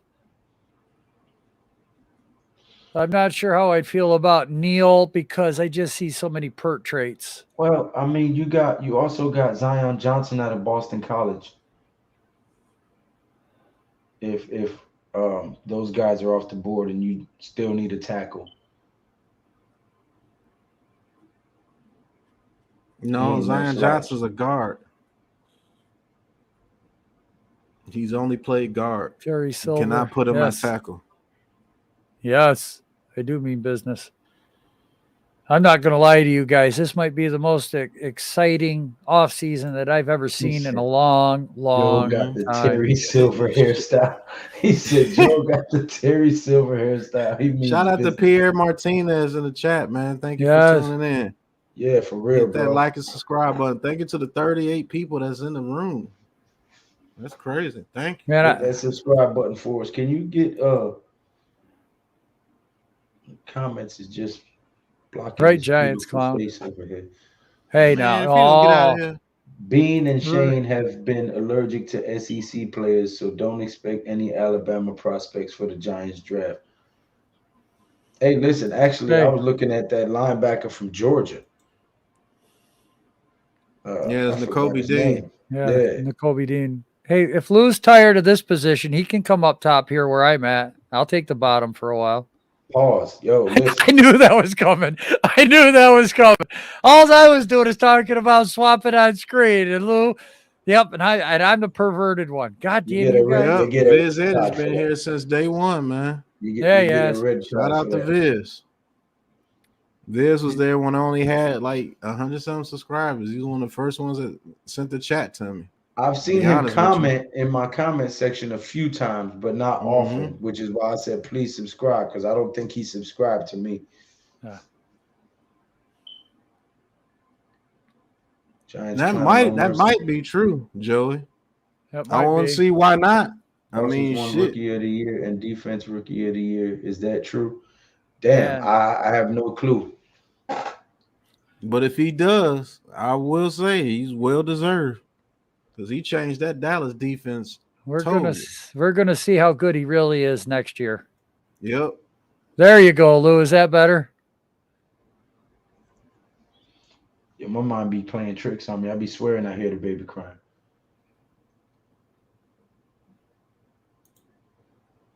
Now, Lou up top, he could be singing that. Push it. Push it real good. Lord have mercy. But so the coaching candidates are coming down to Dabo, Leslie Frazier, Brian Flores. Shout out to 30 likes. Thank you, guys. Get those likes up. Sorry. Go ahead. Yes. Cool. Yeah, Viz says check your subs now. Yeah. Go check your subs. My theme song is I Get Knocked Down. He said I was there in spirit. He said I was there in spirit day zero. Hey, thank you, bro. I get knocked down, but I get up again, and they're never gonna keep me down. All right, we got a question. He says, Yo, G Nation, I didn't hear y'all earlier conversation. Who did y'all say the Giants should take at 5 and 7? We were just doing hypotheticals to home, but a lot of people even here for that. I was late. Yeah, a lot of people are looking for us to probably take 2 offensive linemen in this draft, but we can go at 7 many different ways. We can get a corner, we can get a receiver, we can get a linebacker, a edge. With that number 7 pick. It just depends on what they do in free agency and who we bring here. I mean, that's why I probably wait to do my next mock draft after we sign our head coach, just to see, because that'll give me a better point of view of what we would do, because I don't know that coach's tendencies and everything. That's just it, Pat. You know, I really like how Shane's come in. We have an idea of his draft history. We have an idea of who he talks to, what he's involved in, what he's looking at.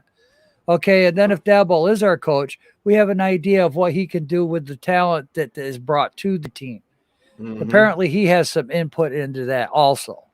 So, what's really gonna, look, what if Karlaftis goes into that combine and lights it up? He can jump Okay, up to the top edge rusher. exactly. You think he's not going to jump Aiden Hutchinson and Thibodeau? He might be the very first. Look, if he can go out there and run a good 40 time, just a good 40 time, we'll put him above everybody else. And these so-called experts will start changing their minds. And everybody's going to be forgetting about game films and studies and Mhm. everything that we've looked at. You're all going to be just based off emotion, off of the combine time and how these guys are getting hyped up. The quarterbacks are starting to get the hype right now. Get that guy off of there, Pat.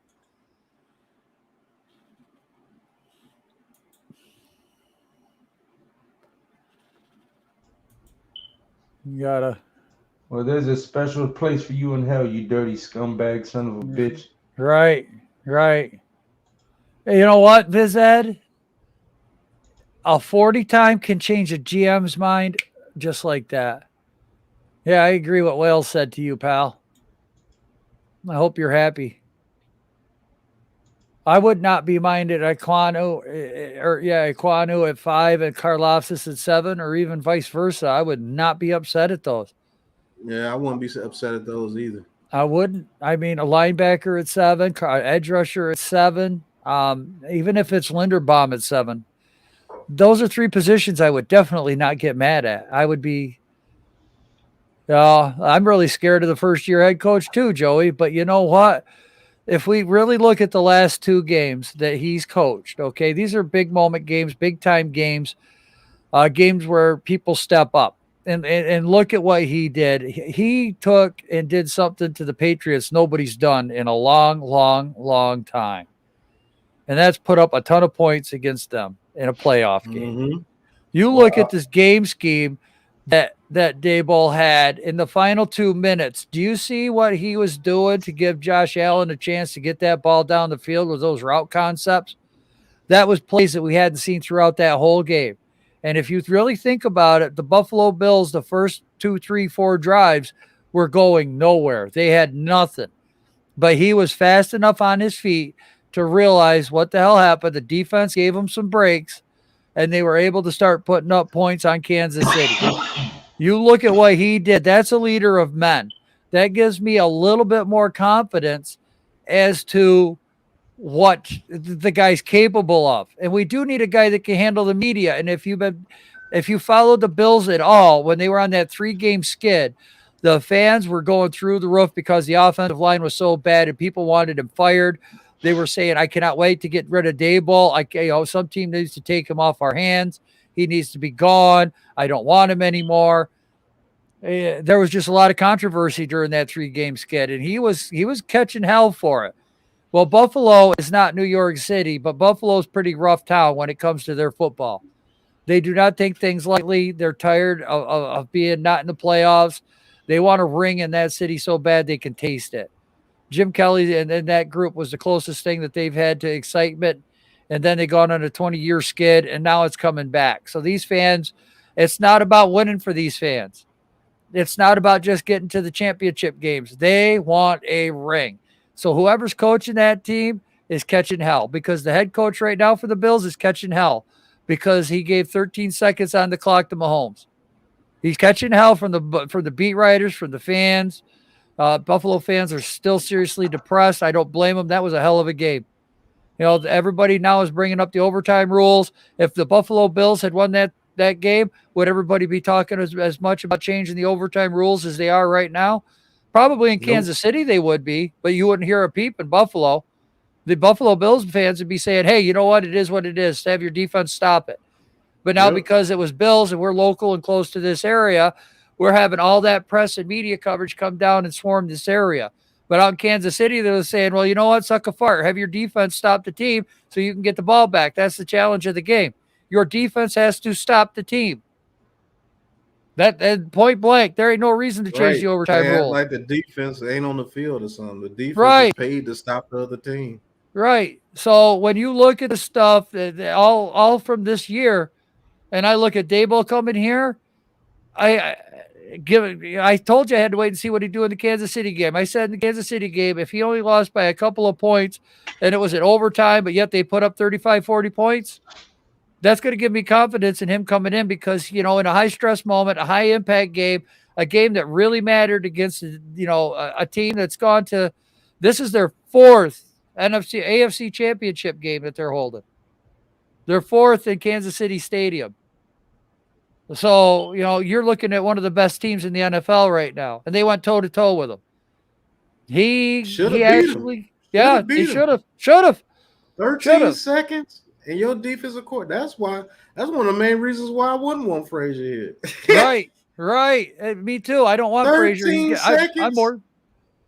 I'm more afraid of him, Pat. But you know what? Let's look at everything, that big picture. Now, with what I just said, do you guys have a little bit more confidence with Daboll coming in, especially with a GM that he's worked with for the last 4 or 5 years, who actually know each other?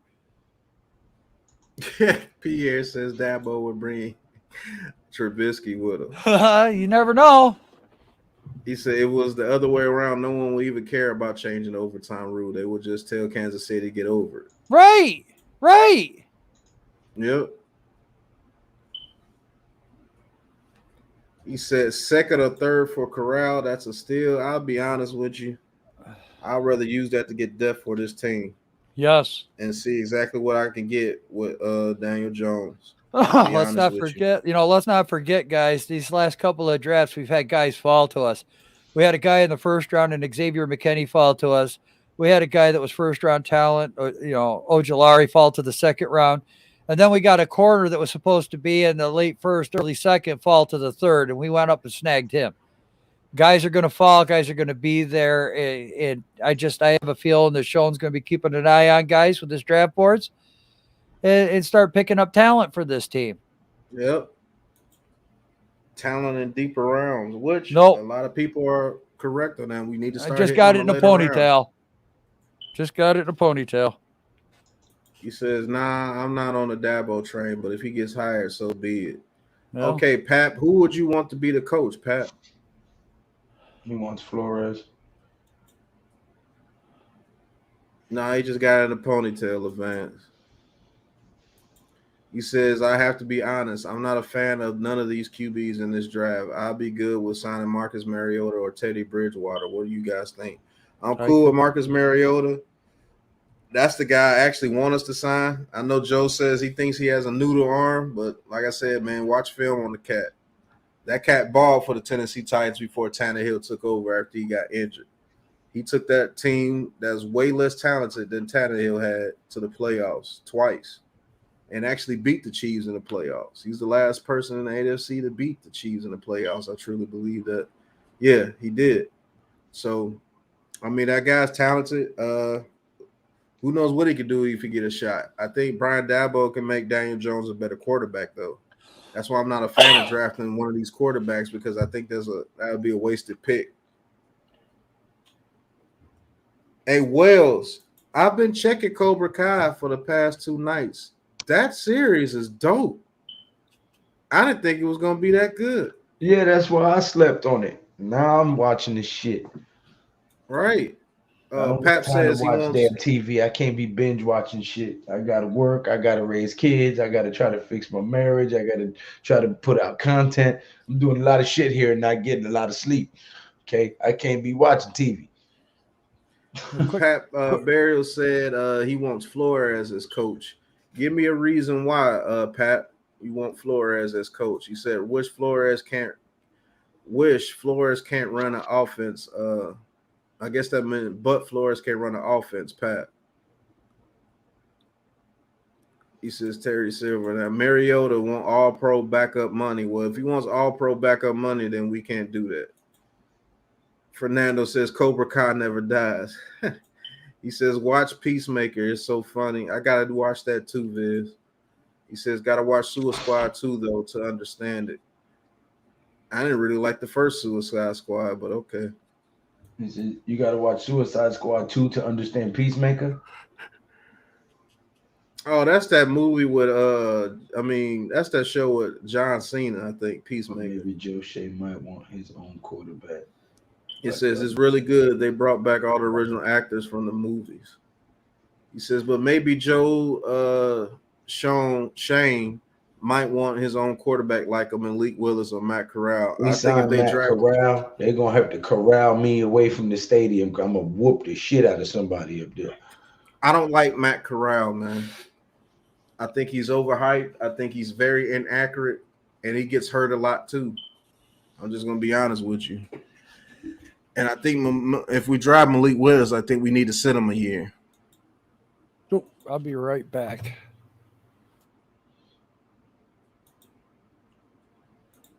After these messages, we'll be Well, speaking of right messages, this the Giants got Cave is merch. brought to you by Big Pat Sports Shop. Get your merch, man. You want to support Big Pat Sports Talk? Get your merch from the Big Pat Sports Shop. You dirty mom. What's going on, Big Pat Sports Talk fans? And welcome to Big Pat Sports Shop, man. We got merch. We got merch now, man. 15% off everything, man. We have everything that you need as a Big Pat Sports Talk fan. Man, we got shirts, we got bags, we got hoodies, we got mugs, even aprons. So go ahead, click on that, what you're looking for, get that hoodie, get whatever color you want to get, whether it's red, whether it's blue, whether it's navy, whether it's green, whether it's black. Add it to the cart, and we got you. And that's it, man. Go purchase Big Pat Sports Talk merch and support the family, man. And welcome to Big Pat Sports Talk. Thank you for your support.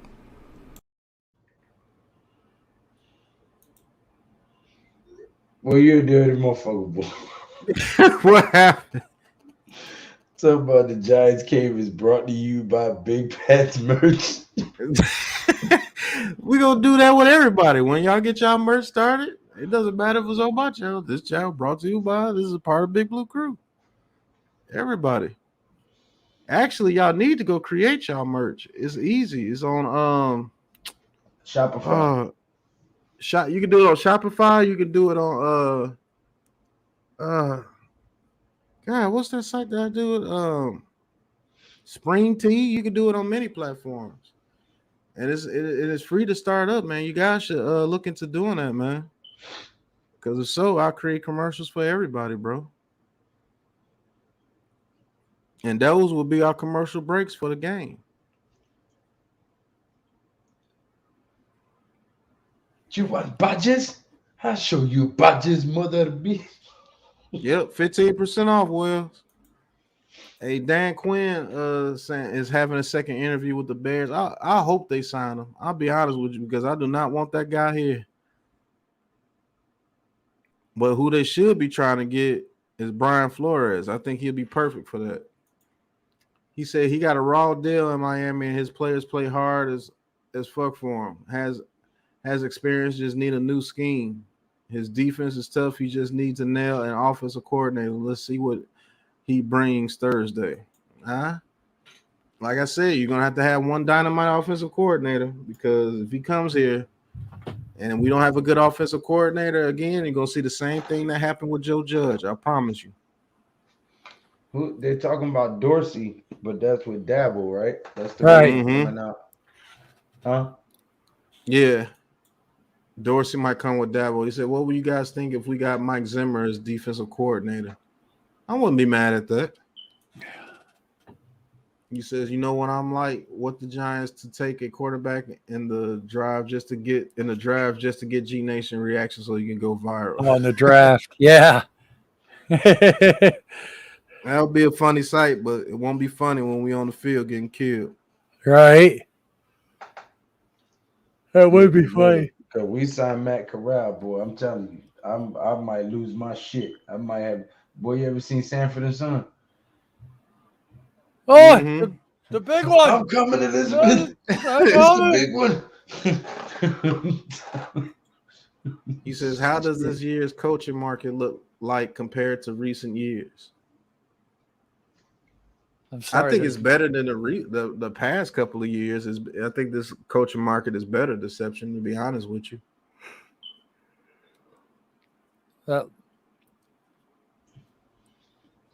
3 hours. answer later. Tahun's question, if the ball's a head coach, chances are Ken Dorsey's going to be the OC, and it sounds like Wink Martindale would be the defensive coordinator. Oh my God. I would totally love that stuff. Listen, I would not be mad at that move. No, Real shit. because if you're looking at experienced coaching, Wink Martindale, he's never been a head coach, but he definitely. Listen, Yeah. if they do that shit, boy, man, listen. I We think got that's one action. hell of a staff. If they do that shit and we draft right, 11-6, motherfucker. I'm back on my bullshit. Right. Well, I mean, okay, you want the last bad draft? I guess compare Kyler Murray, Daniel Jones, and Dwayne Haskins. Dwayne Haskins. Okay, Drew that's Lock. the last. Hold up. Right. When was the last time the NFL had a bad quarterback draft? How you want to rate Kyler Murray? I like Kyler Murray's good in my book. I like Kyler Murray. Yeah. Mhm. But Fuck that. How you want to rate Josh Rosen? How you want to rate Right. Dwayne Haskins? How you Yeah. want to rate? They weren't in the same draft though. Josh Rosen, Josh Allen, Baker Mayfield, Sam Darnold, and Lamar Jackson. Sam Darnold, Josh Rosen, and Baker Mayfield. No. Josh Allen and Steve. Lamar Jackson. Yeah. What's going on, What's good? Steve? Hold up. Viz Joyce. says I'm about to go top 10 overall in a couple years. I'm 6'3", 235 pounds, outside linebacker out of Texas. Okay, good. Oh, man. Keep it up. Stay focused. Don't let none of Right. them girls pull you off track. Right. Or none of them bum ass dudes in your ear. Oh, yeah, don't forget Mitch Trubisky. And some of them can be family. So stay focused and don't let nobody derail you. Shit, some of the main ones be family. Yeah. Jamarcus Russell, biggest bust of all time. Ryan Between Leaf. him and Ryan Leaf. What up, Tone? What about Ryan Johnny Leaf was pretty Manziel? good. Johnny Manziel. Oh my God. How about Tim Ryan Couch? Leaf. Yeah, Tim Couch was pretty bad too. Danny Werfel. Ooh. Yeah. Keely Smith. Ooh. Oh, what's the guy? Ware from Houston. Andre Ware. Yeah. Went to the Lions. There has been plenty that came and went. Jeff George. In the wind. Jeff George. Lord All have the mercy. more is dust in the wind. This is so nice. I get loose singing every once in a while. Terrell Pryor. Yeah. Oh shit, I forgot about TP. Toilet paper. Right. Please Shit, don't squeeze the Charmin. He actually did good at receiver for 1 year. He just couldn't keep his head straight. Tim Tebow. But Tim Tebow actually won a playoff game. Yeah, I was going to say he won a playoff. To an AFC championship and he beat the Steelers, no less.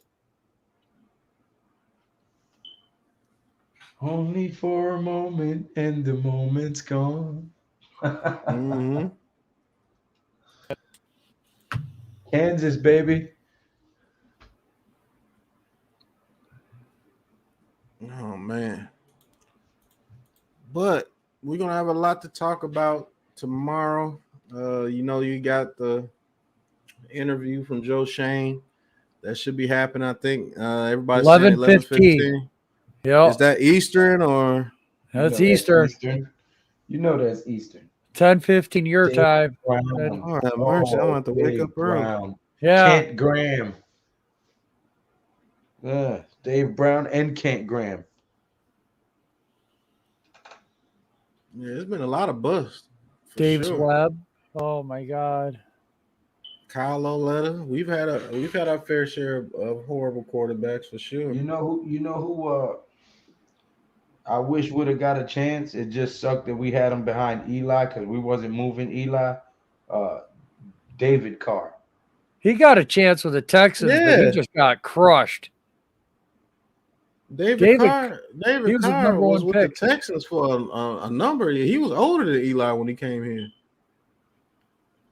Ryan You know, Nassib David- was pretty good. Scott Brunel or Scott Bruner. Yeah. Deception, I agree. I'm not getting too excited. I'm just going to wait. I'm going to see what he has to say. Mhm. I am not going to be jumping through hoops. Well, he's the general manager. So. Yeah, exactly. But you know what? He could say that it's raining outside, and I'm still going to look out the goddamn window this time.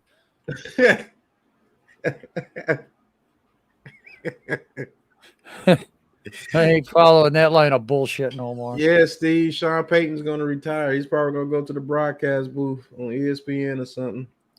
That would be a He's smart getting move. Yeah, because that situation in New Orleans has gotten too bad. They're Well, no, negative $75 million in cap room. He said he coming don't up see this his year. kids either. You know, when he Not got that, hired, he was a young coach. Hey, Visit. Yeah. I forgot Hub went live tonight. Jesse Palmer. Oh, my God. He paused you before you said anything crazy, Joe. Yeah. Oh, yeah, that's not fair, damn it. Oh man. You said Sean Payton is not retiring. He's only saying that so he could be the head coach for the Giants. Hey, listen. Nah. If that was true, I would not be mad. I have to figure out the contract situation because he still got 3 years left on his contract. So, are coaches the same? Are coaches the same as players? Because if a player retires and they try to come back, they're still under the rights of that team. Well, Parcells did it numerous times. So, what was his contract at the time? Did he get out his contract? Parcells retired from 3 different teams, I think. He retired from New York Giants. He retired from the Jets. And then he retired from Dallas and then came back and did it in Miami. Yeah, but he also in New England too, don't forget. Yeah, that's right. That's how Bill Belichick ended up getting the job because he didn't leave with him that time. Every other time he left with him. Right. He was his DC and his assistant coach. Yeah. Wouldn't surprise me. He said some of these guys do. Said he wouldn't mind coming back. He just needs a year off. So yeah, I think he'll be the Cowboys coach. Yep. Jerry Jones will pay out his contract so he can come to Dallas. Yep. He'll be a Cowboy. That makes sense. If McCarthy's coming back for one more year and doesn't win it, Peyton takes the year off, watch the team. Yep. Yada yada. Peyton ain't going to Dallas. Why wouldn't he? He was at Dallas once. That's one of his dream jobs, I believe, to be honest. I knew Bill Collar wasn't coming back. The minute he won that trophy for the Roonies, he was done. I saw that one coming. Bill Cowher coached the Steelers for what, 14 years or something like that? 15 years? Finally got that Lombardi, and he's like, he was done. How great of a coaching carousel the Steelers been. Chuck Noll, the Bill Cowher, the Tomlin. Man, what stability. Right.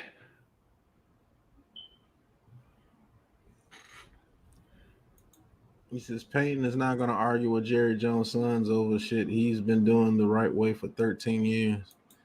Yeah, I mean, but he's been to what, 1 Super Bowl? Yeah, 1. He had, he got screwed on a couple of calls from going to another one, but the Tomlin I still don't coaching care. They tree, shouldn't have lost that Vikings game. That was stupid. When That Diggs was. caught that pass, that was absolutely done. And then they shouldn't have been in a position to lose to the Vikings again when Rudolph caught that pass in the corner of the end zone, even though it was offensive pass interference. Right. And then that Rams one, now that was dirty. Now the Rams one was dirty. That was terrible. They should have called that pass interference, but right. The Saints, man, they come short in the playoffs all the time too. Hey, Jaguar. What's going on, Jaguar? Hey, what's going on? He said, who is Tom Coughlin's coaching tree? Did they ever get a coaching job? Spagnuolo did one time. Yeah. No, he was interim coach. He didn't get a full. Yeah, he did. He went to the Rams when Oh, they were in yeah, he St. did. Louis. That's right. That's right. That's right. He did. Yeah. I forgot about that. Yeah, they didn't do too well. Hence, he's the defensive coordinator for the Kansas City Chiefs now. Yep. But I think if he got a shot, he'd do better. He's been under Andy Reid now for a while, and he's been under a few other head coaches. I'm sure he's picked up some things, and he's He was looked with the back and Ravens reflected. too in the office, wasn't he? I think he was the Ravens defensive assistant coach or something like something, that. something like that. Yeah. And shoot, he's doing a good job with the Chiefs too. So Deception. I don't know Tomlin's coaching tree. I really don't. I don't know of anybody that really got pulled from the Steelers. Kevin Gilbride, he was a coach before he came to the Giants, wasn't he? Wasn't he the Yeah. coach of the Bills? Yeah. I know he was part of the Oilers staff along when they were the Oilers. Oh, I know he got punched by Buddy Ryan. Yeah. Before Mike Tomlin was It was Bill Cowher. Bill Cowher. Yeah. Yeah, that's right. Spagnuolo had Sam Bradford as his starting quarterback with the Rams. Yep. Yes. Yeah, not good. No, it wasn't bad. And Bradford was the last one. He got a bag of money coming out of college. Yep. He kept getting bags too. Yes. The Eagles gave him a bag. Just dumb. Sam freaking Bradford getting all that money. I know. And he was trash. He was absolute trash. He straight up robbed the league. Yeah, he did. Oh, but man, I think wasn't he in the last draft class that got the bag of money when they Yes. came out? They get like 30, 40, 50 million guaranteed. Yes, and a lot of And the that was vets rubbing were the veterans the wrong way, and they stopped it. They put that that wage gap on them. Because when these quarterbacks were coming out, they were getting 50 million guaranteed. I'll tell you what's going to happen. Snap. Blue City, his ass going to be on Jeopardy. Yeah. I can see that. I can definitely see that. Where he belongs. He wants that job. All that shit that he talked and all that fronting like he had the wrestling belt and shit. Your ass lose the game every year when it count. Yes, discount, double check your damn clutch skills. Right. Joe's hard on him too, man.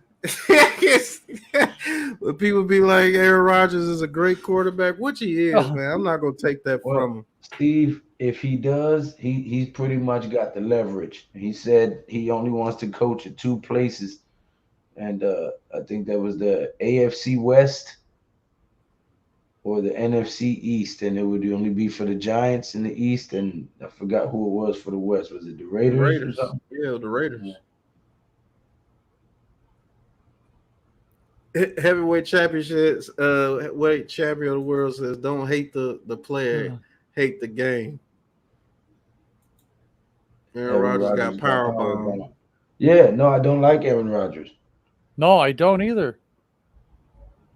What did Apple say about the Saints and the Giants? I don't know who's the worst fan base, the Saints or the Giants. Who did you play worse for? You answer that question, that's going to be your answer.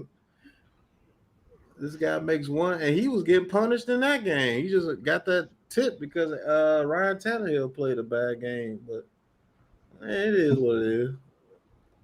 Glad for him. Hopefully, have success in the AFC Championship game. How the hell can a guy that gets trashed on the field talk shit? I don't get that. What defense does Wink Martindale run? A 4-3 or a 3-4? 3-4. And we're set up for a 3-4. Yo, fellas, how can free cap space? What players would we have to lose? Well, the Mara and Tish have already come out and said that they're willing to swallow a boatload of cap to create space. And then the Saints SB Nation, this reporter puts out, draft bust Eli Apple, sick of embarrassing himself on the field, embarrasses himself on Twitter. The Saints cast off and draft bust can now add spouting nonsense on social media to his long and incredibly mediocre resume. Yeah, he's not that good. Congratulations, idiot.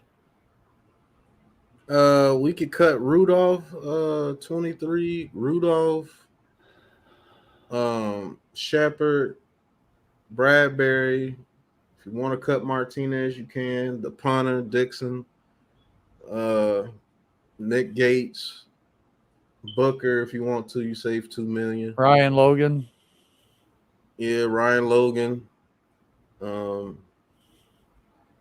I mean, it's a bunch of people. Zimenez, you know he's going to be cut.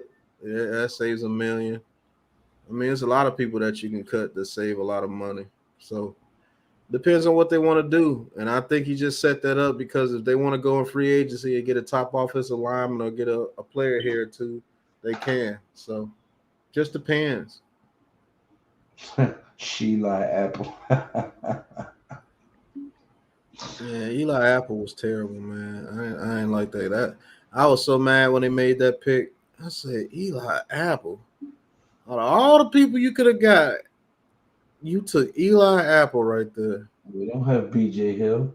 BJ Hill got traded for Billy fucking Price.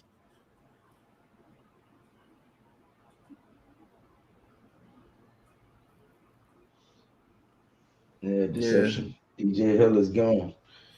The hill is gone. The hill is gone.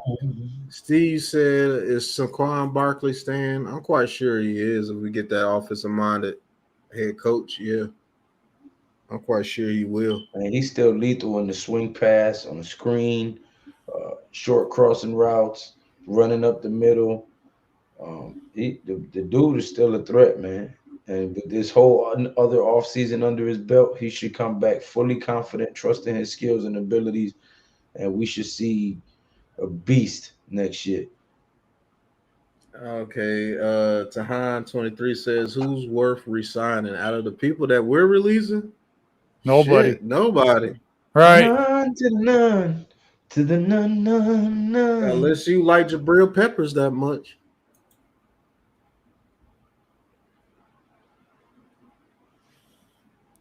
Yeah, he says at least he might go to win the Super Bowl. The first motherfuckers I'm getting rid of is Soda, Hernandez, Lorenzo Carter, O'Shane Zimenez, Danny Shelton. All those guys are free agents.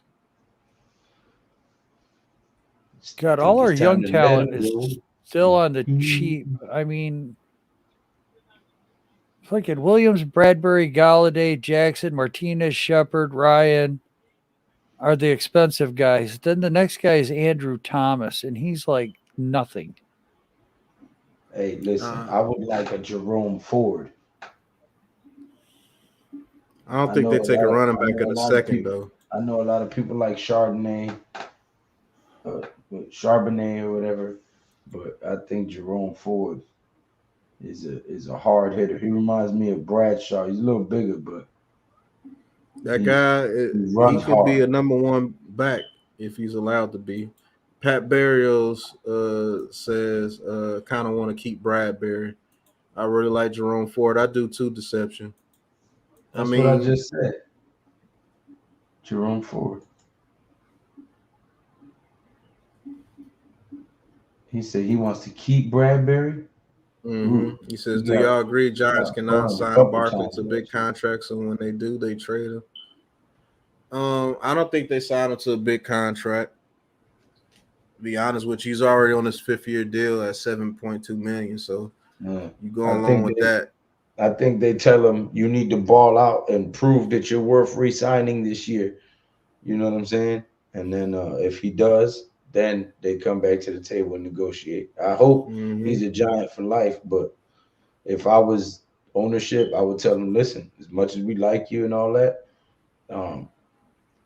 you're going to have to show us something. We're going to need another big season from you, a healthy season, a productive season, in order for us to re-sign you. Otherwise, you're going to have to shop and try to sell your injured self out on the market.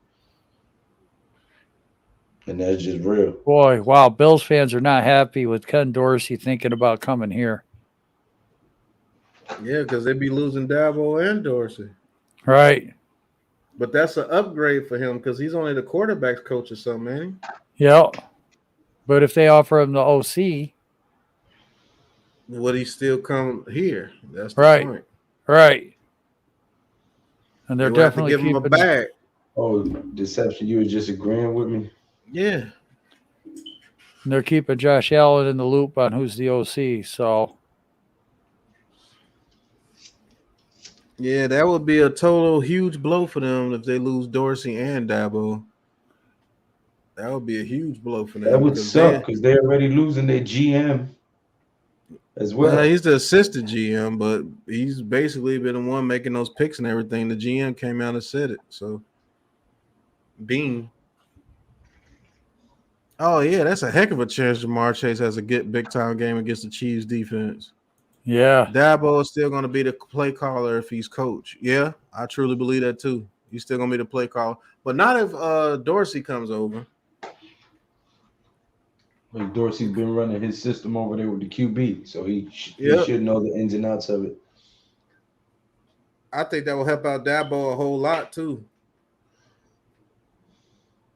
Because he wouldn't have to be completely offense. He can be hands-on everywhere and let Dorsey take a lot of the offense.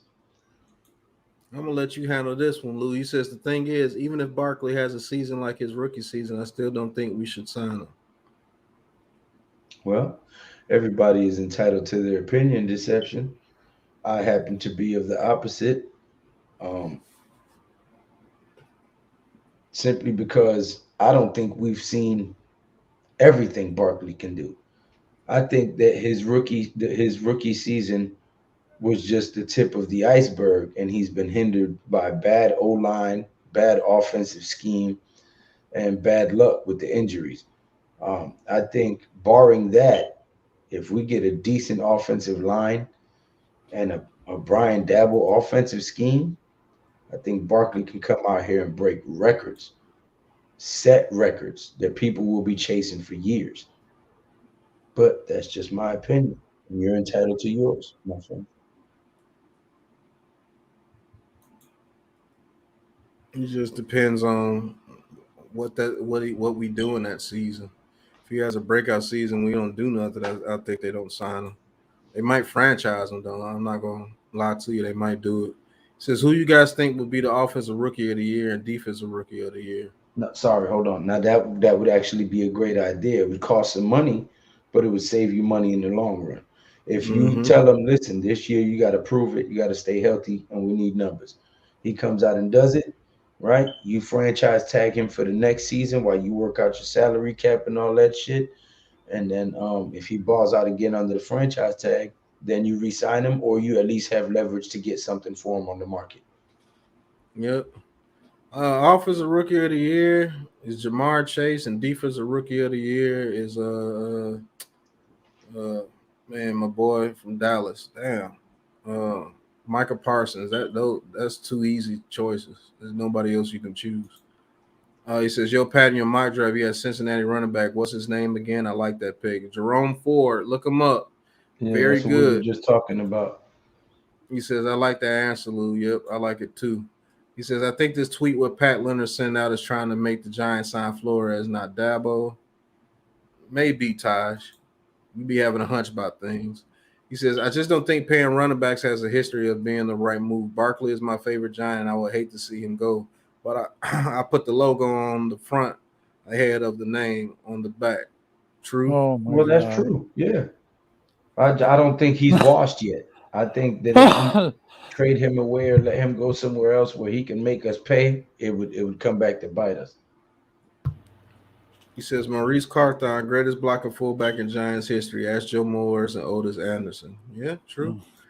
Jerome Ford will go higher than people think. I think so too, Deception. Yeah. If he goes to that combine, have a great combine, he might be able to slip into the bottom of the first. I'm not going to lie to you. Well, if because he goes when you to the watch him combine and have a run, bad combine, he could fall to us in the second or third. That's true, but Or I if think that somebody dude. starts a rumor like, you know, he got caught smoking weed, you know, some shit like that. Right. Like they did Warren Sapp. Who knows? But I tell you this: if Aiden Hutchinson, I don't think he's going to run a good 40 time. If Aiden Hutchinson goes and runs a 4.740, which I think that he'll be around in that range for 4.69, 4.7, Yep. he could drop. If Karlaftis come out there and run a 4.5 and Thibodeau runs a 4.5, he Right. can definitely drop.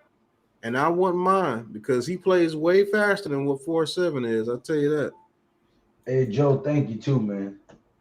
You know, I just want to say thank you, because I know you didn't have to do that. I greatly appreciate that. Thank you very much. Hey, should be there Thursday, right? I have no clue. I sent you the tracking number. I know, but I ain't got time for all that. Didn't I just give you a rundown of all the shit I'm doing over here? Yeah, I know. I got you. What's your guys' future Super Bowl for the New York Giants? I can't say. I have to see a year or two under this regime. I can't say. Right. I'd like to think 4 or 5 years, but realistically, no. Hold on. and no clue. Hold on. Oh my God. Now just remember, you said 11-6. We go 11-6 next season. We fall short. We lose in the playoffs. The following season, we smack shit out of everybody, win the Super Bowl. 2024. Election year is Super Bowl season for the Giants. It'll be the 2024 season, 2025 Super Bowl. The season will be the 2024 season, but Super Bowl will be played in early. Here, okay, I'll back up my guy Lou on this stream right here. How about back-to-back championships? Fuck yeah! I would definitely take the 2 years of championships. That would be. Oh yeah. You said 2 third-round picks should be set aside for tight end and running back. I agree. Yes, hey, I agree, listen, Jonathan. That's who I want to beat too. I don't want to beat no slouch. If we go, I want to beat the Chiefs. Exactly. Yep. And if we get a receiver that shoots himself in the leg, I'm gonna go burn that goddamn stadium down. Oh, right. He said Lustradamus. Lustradamus. Yeah, I wouldn't mind beating the Chiefs in the Super Bowl. That would be I would mind beating anybody in the Super Bowl. I'm not gonna lie. Damn right. But you know what? To be honest, it would be so much sweeter if it was the Ravens. Because we always won. It would. It's the only Super Bowl we've lost. I would like my face back. Yeah, the Ravens did beat the brakes off of us. I ain't gonna lie to you. Right after we had the greatest, highest scoring NFC championship game, I think it was, when we beat the Minnesota Vikings 41-3. 3. Yeah. It took one of the greatest ass whoopings in the Super Bowl. Right after. Did they go on a fucking boat trip that year? Yeah. After the damn Ravens got a hold of us, yeah. I know everybody had to take a trip after that. I was so mad watching that Super Bowl. I said, man, we are getting absolutely destroyed. Yeah, I was rooting for the Bills deception, but man, that first series when Carolyn's came out, we went 3 and out. I knew we were in the shit. I just knew it. I was like, yep, he's over. Fucking Ray Lewis and then went crazy in that Super Bowl against the. Oh, it's 41-0 Giants? I thought it was 41-3. No, we beat the Vikings 41-3. Oh no, that's right. It was 41-0. We shut them out. That's right. That's right. And we only scored 3 in the Super Bowl. Yeah. Yeah, we got the break. Oh, we scored more than 3 because we had a kickoff return. We did. In bullshit time at the end. No, it was in the second half, wasn't it? No, they beat the shit out of us, man. Because we had a kickoff return and they had a kickoff return back to back. Mm-hmm. But we got that in garbage time at the end after they had held us to 3 for 3 quarters. If I recall right, I have smoked a lot of herb in my day, so. Ron Dixon. Yep, Ron Dixon returned it. He says the time that Buddy Ryan put out put a bounty on Lawrence Taylor, and the bounty backfires on Buddy, and Ron Jaworski limping off the field courtesy of Lawrence Taylor. I remember the look that he gave Buddy Ryan after that play. God, I remember. It's on YouTube too. You guys can go all watch it. Here, pull it up and share it on the screen. Let's watch it now. Oh, we can't. Yep. That's NFL video. That's NFL stuff, though, isn't it? Oh, they say that at the end of any fucking game or the beginning. Yeah. Don't want to get my guy Pat to have to edit a video of this without express written consent from the NFL. Right. Good luck getting that. Oh, it says right Super Bowl 2025 Giants versus the New York Jets. Yeah. The Super Bowl will be at MetLife Stadium. That would be a storyline, wouldn't it? Yeah, it would. Never happened though. I don't see the Jets ever winning anything. I'm just being honest with you. The closest they came to is when they had Mark Sanchez, and they blew it twice in the AFC Championship game, and they had the lead in both those games. Yes, they did. That was some garbage time.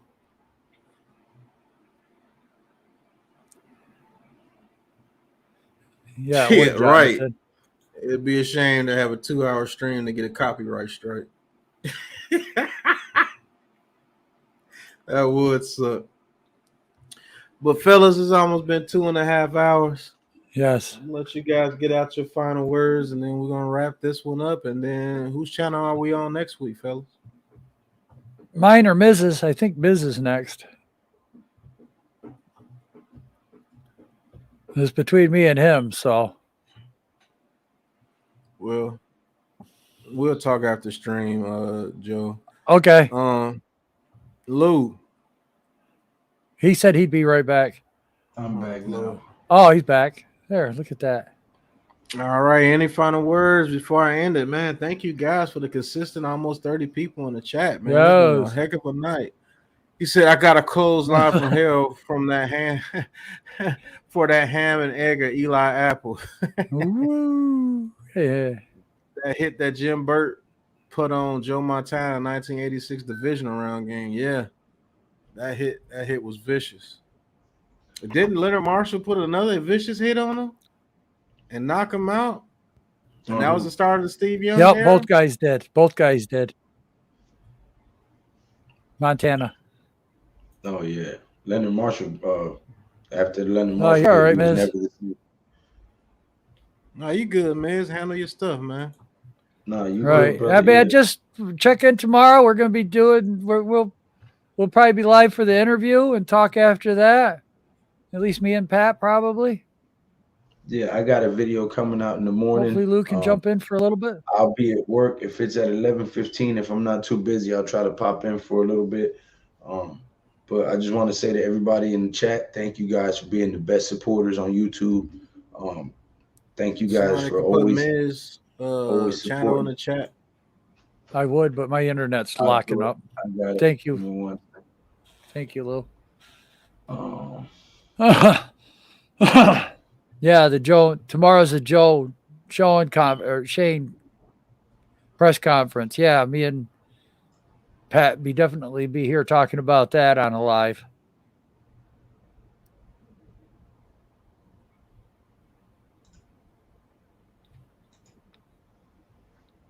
Oh, goodness. Sorry for yawning so much, folks. All right. He said put it in the chat. I gotcha.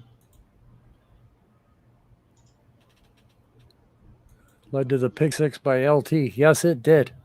Yeah, I created to get you guys sent the link. Okay. Yeah, I'm going to have to get up early in the morning for that stream. Yeah, get everything set up, get coffee, breakfast, yada, yada.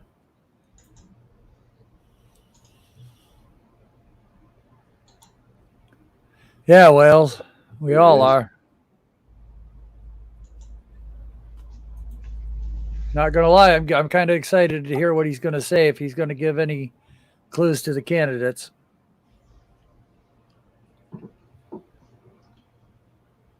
Not as quick as you guys with it, but I got it. Got to shop and get ready. 20 to 24 inches of snow for New York City Friday and Saturday. Holy crap. Good grief. Yeah. Hopefully you guys get it and I don't get any. You all can have that white crap. Man. 49-3. That was another nice ass whooping that we put on them. Yeah, Wales, I'm hoping that too. I hope he's not cocky. I mean, I haven't seen anything where he comes off that way. We're going to find out what our GM's like tomorrow, though, guys. Yep. In about, less than 12 hours. Yep. It's 11:30 right now here, so less than 12 hours, guys. Been buried when I'm trying to move. Oh, Steven, I'm sorry to hear that, man. Congrats on the house, though. Oh, that's gonna suck. Right? Huh? New York So what? City's going to get 20 to That's 24 snow. inches of snow. How the Almost hell 2 you feet. moving? Right. Now you know I want to move down south. What? All right. Yes. But any last comments, fellas, before we get up out of here? Yeah, Go man. Giants! Tune in to the Joe Shane press conference covered by this guy and this guy. Okay. And tune into the mock draft presented by yours truly, which will be out tomorrow. Now, mine's, take note, is not as elegant as Big Pat and Joe's, because I'm not geez. that fancy with the computer yet, but I'm getting there. But I got some good picks and some good insights for you coming up. And I'm sure the press conference is going to be amazing. I'll pop in there as soon as I can. That's fine. And thank all you guys for the consistent view and support and comment. Yes.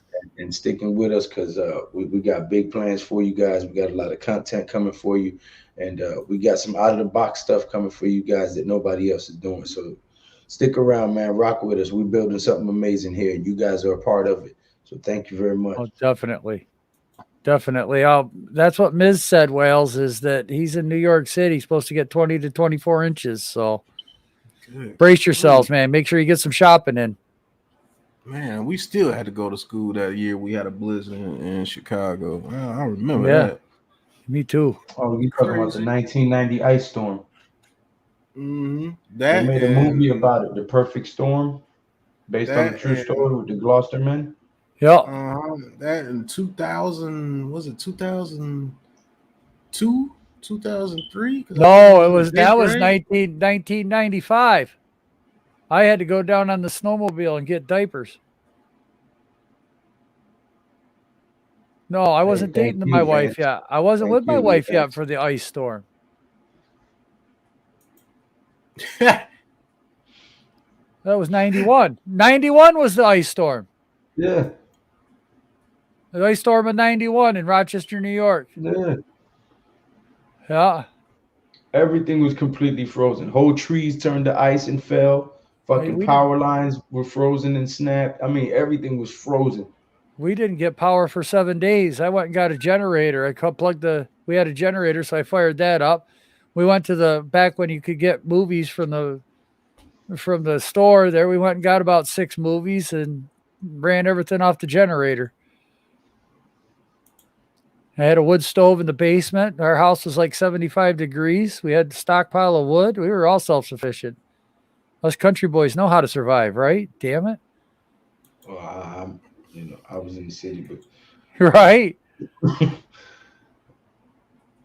All right, man. You're very welcome for the stream. We thank you guys for tuning in, man. He says, Pat, you're a Giants fan from Chicago. How'd that happen? My uncle, we were watching the Bears game. I was 4 years old, 1991. And I saw a guy that was his last season named Lawrence Taylor. And I asked my uncle, who's that guy? I said, he's fast. Yeah. And he was like, man, that's the great Lawrence Taylor, man.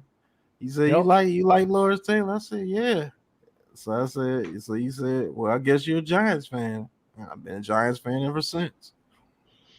4 years old. I said, Uncle, he's fast. He used to Taylor throw me the retired ball in and everything. 93. He came in 81 to 93. 92. Yeah, Yep. that wasn't his Strahan last played the year. season with him. His last year was 93. My bad. Wales, I'm the same way. I go out and shoot a deer if I get hungry, if I can't get to the store. So I'll throw them on the smoker. he got me a Lawrence Taylor jersey and a New York Giants hat, and I've been rooting for the Giants ever since. I've been following them ever since. And I've been talking like this since I've been about 8, 9 years old to be able to talk about the game.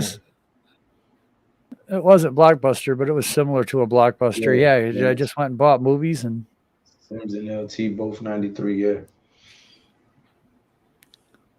You talking about Blockbuster, Joe? Oh man, yeah. Blockbuster Video. Wow. Man, Well, Blockbuster and Hollywood Video used to be off the chain, and that damn red box put them out of business. No, Netflix put them out of business. Redbox just put the finishing touch on them. Yeah. No, Redbox came out before Netflix. Oh, not where I'm at. No, it used to be a place where you could go and get movies out of a box. I don't know if it was called Redbox or whatever it was, but that came out before Netflix. Yeah, you go in because there. Netflix put them all out of business. Yeah, Netflix put them all out of business. Yep.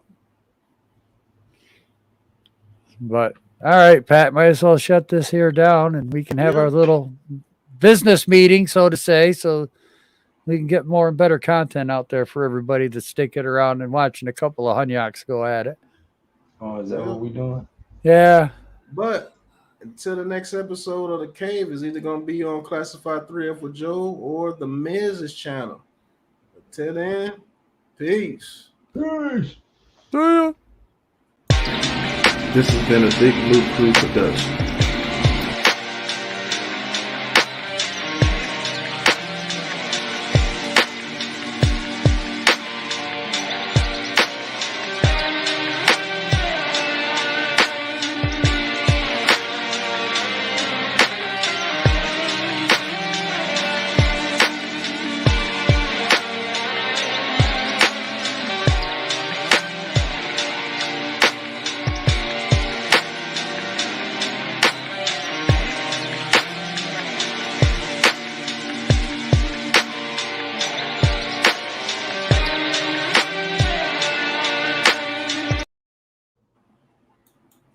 You got to get that United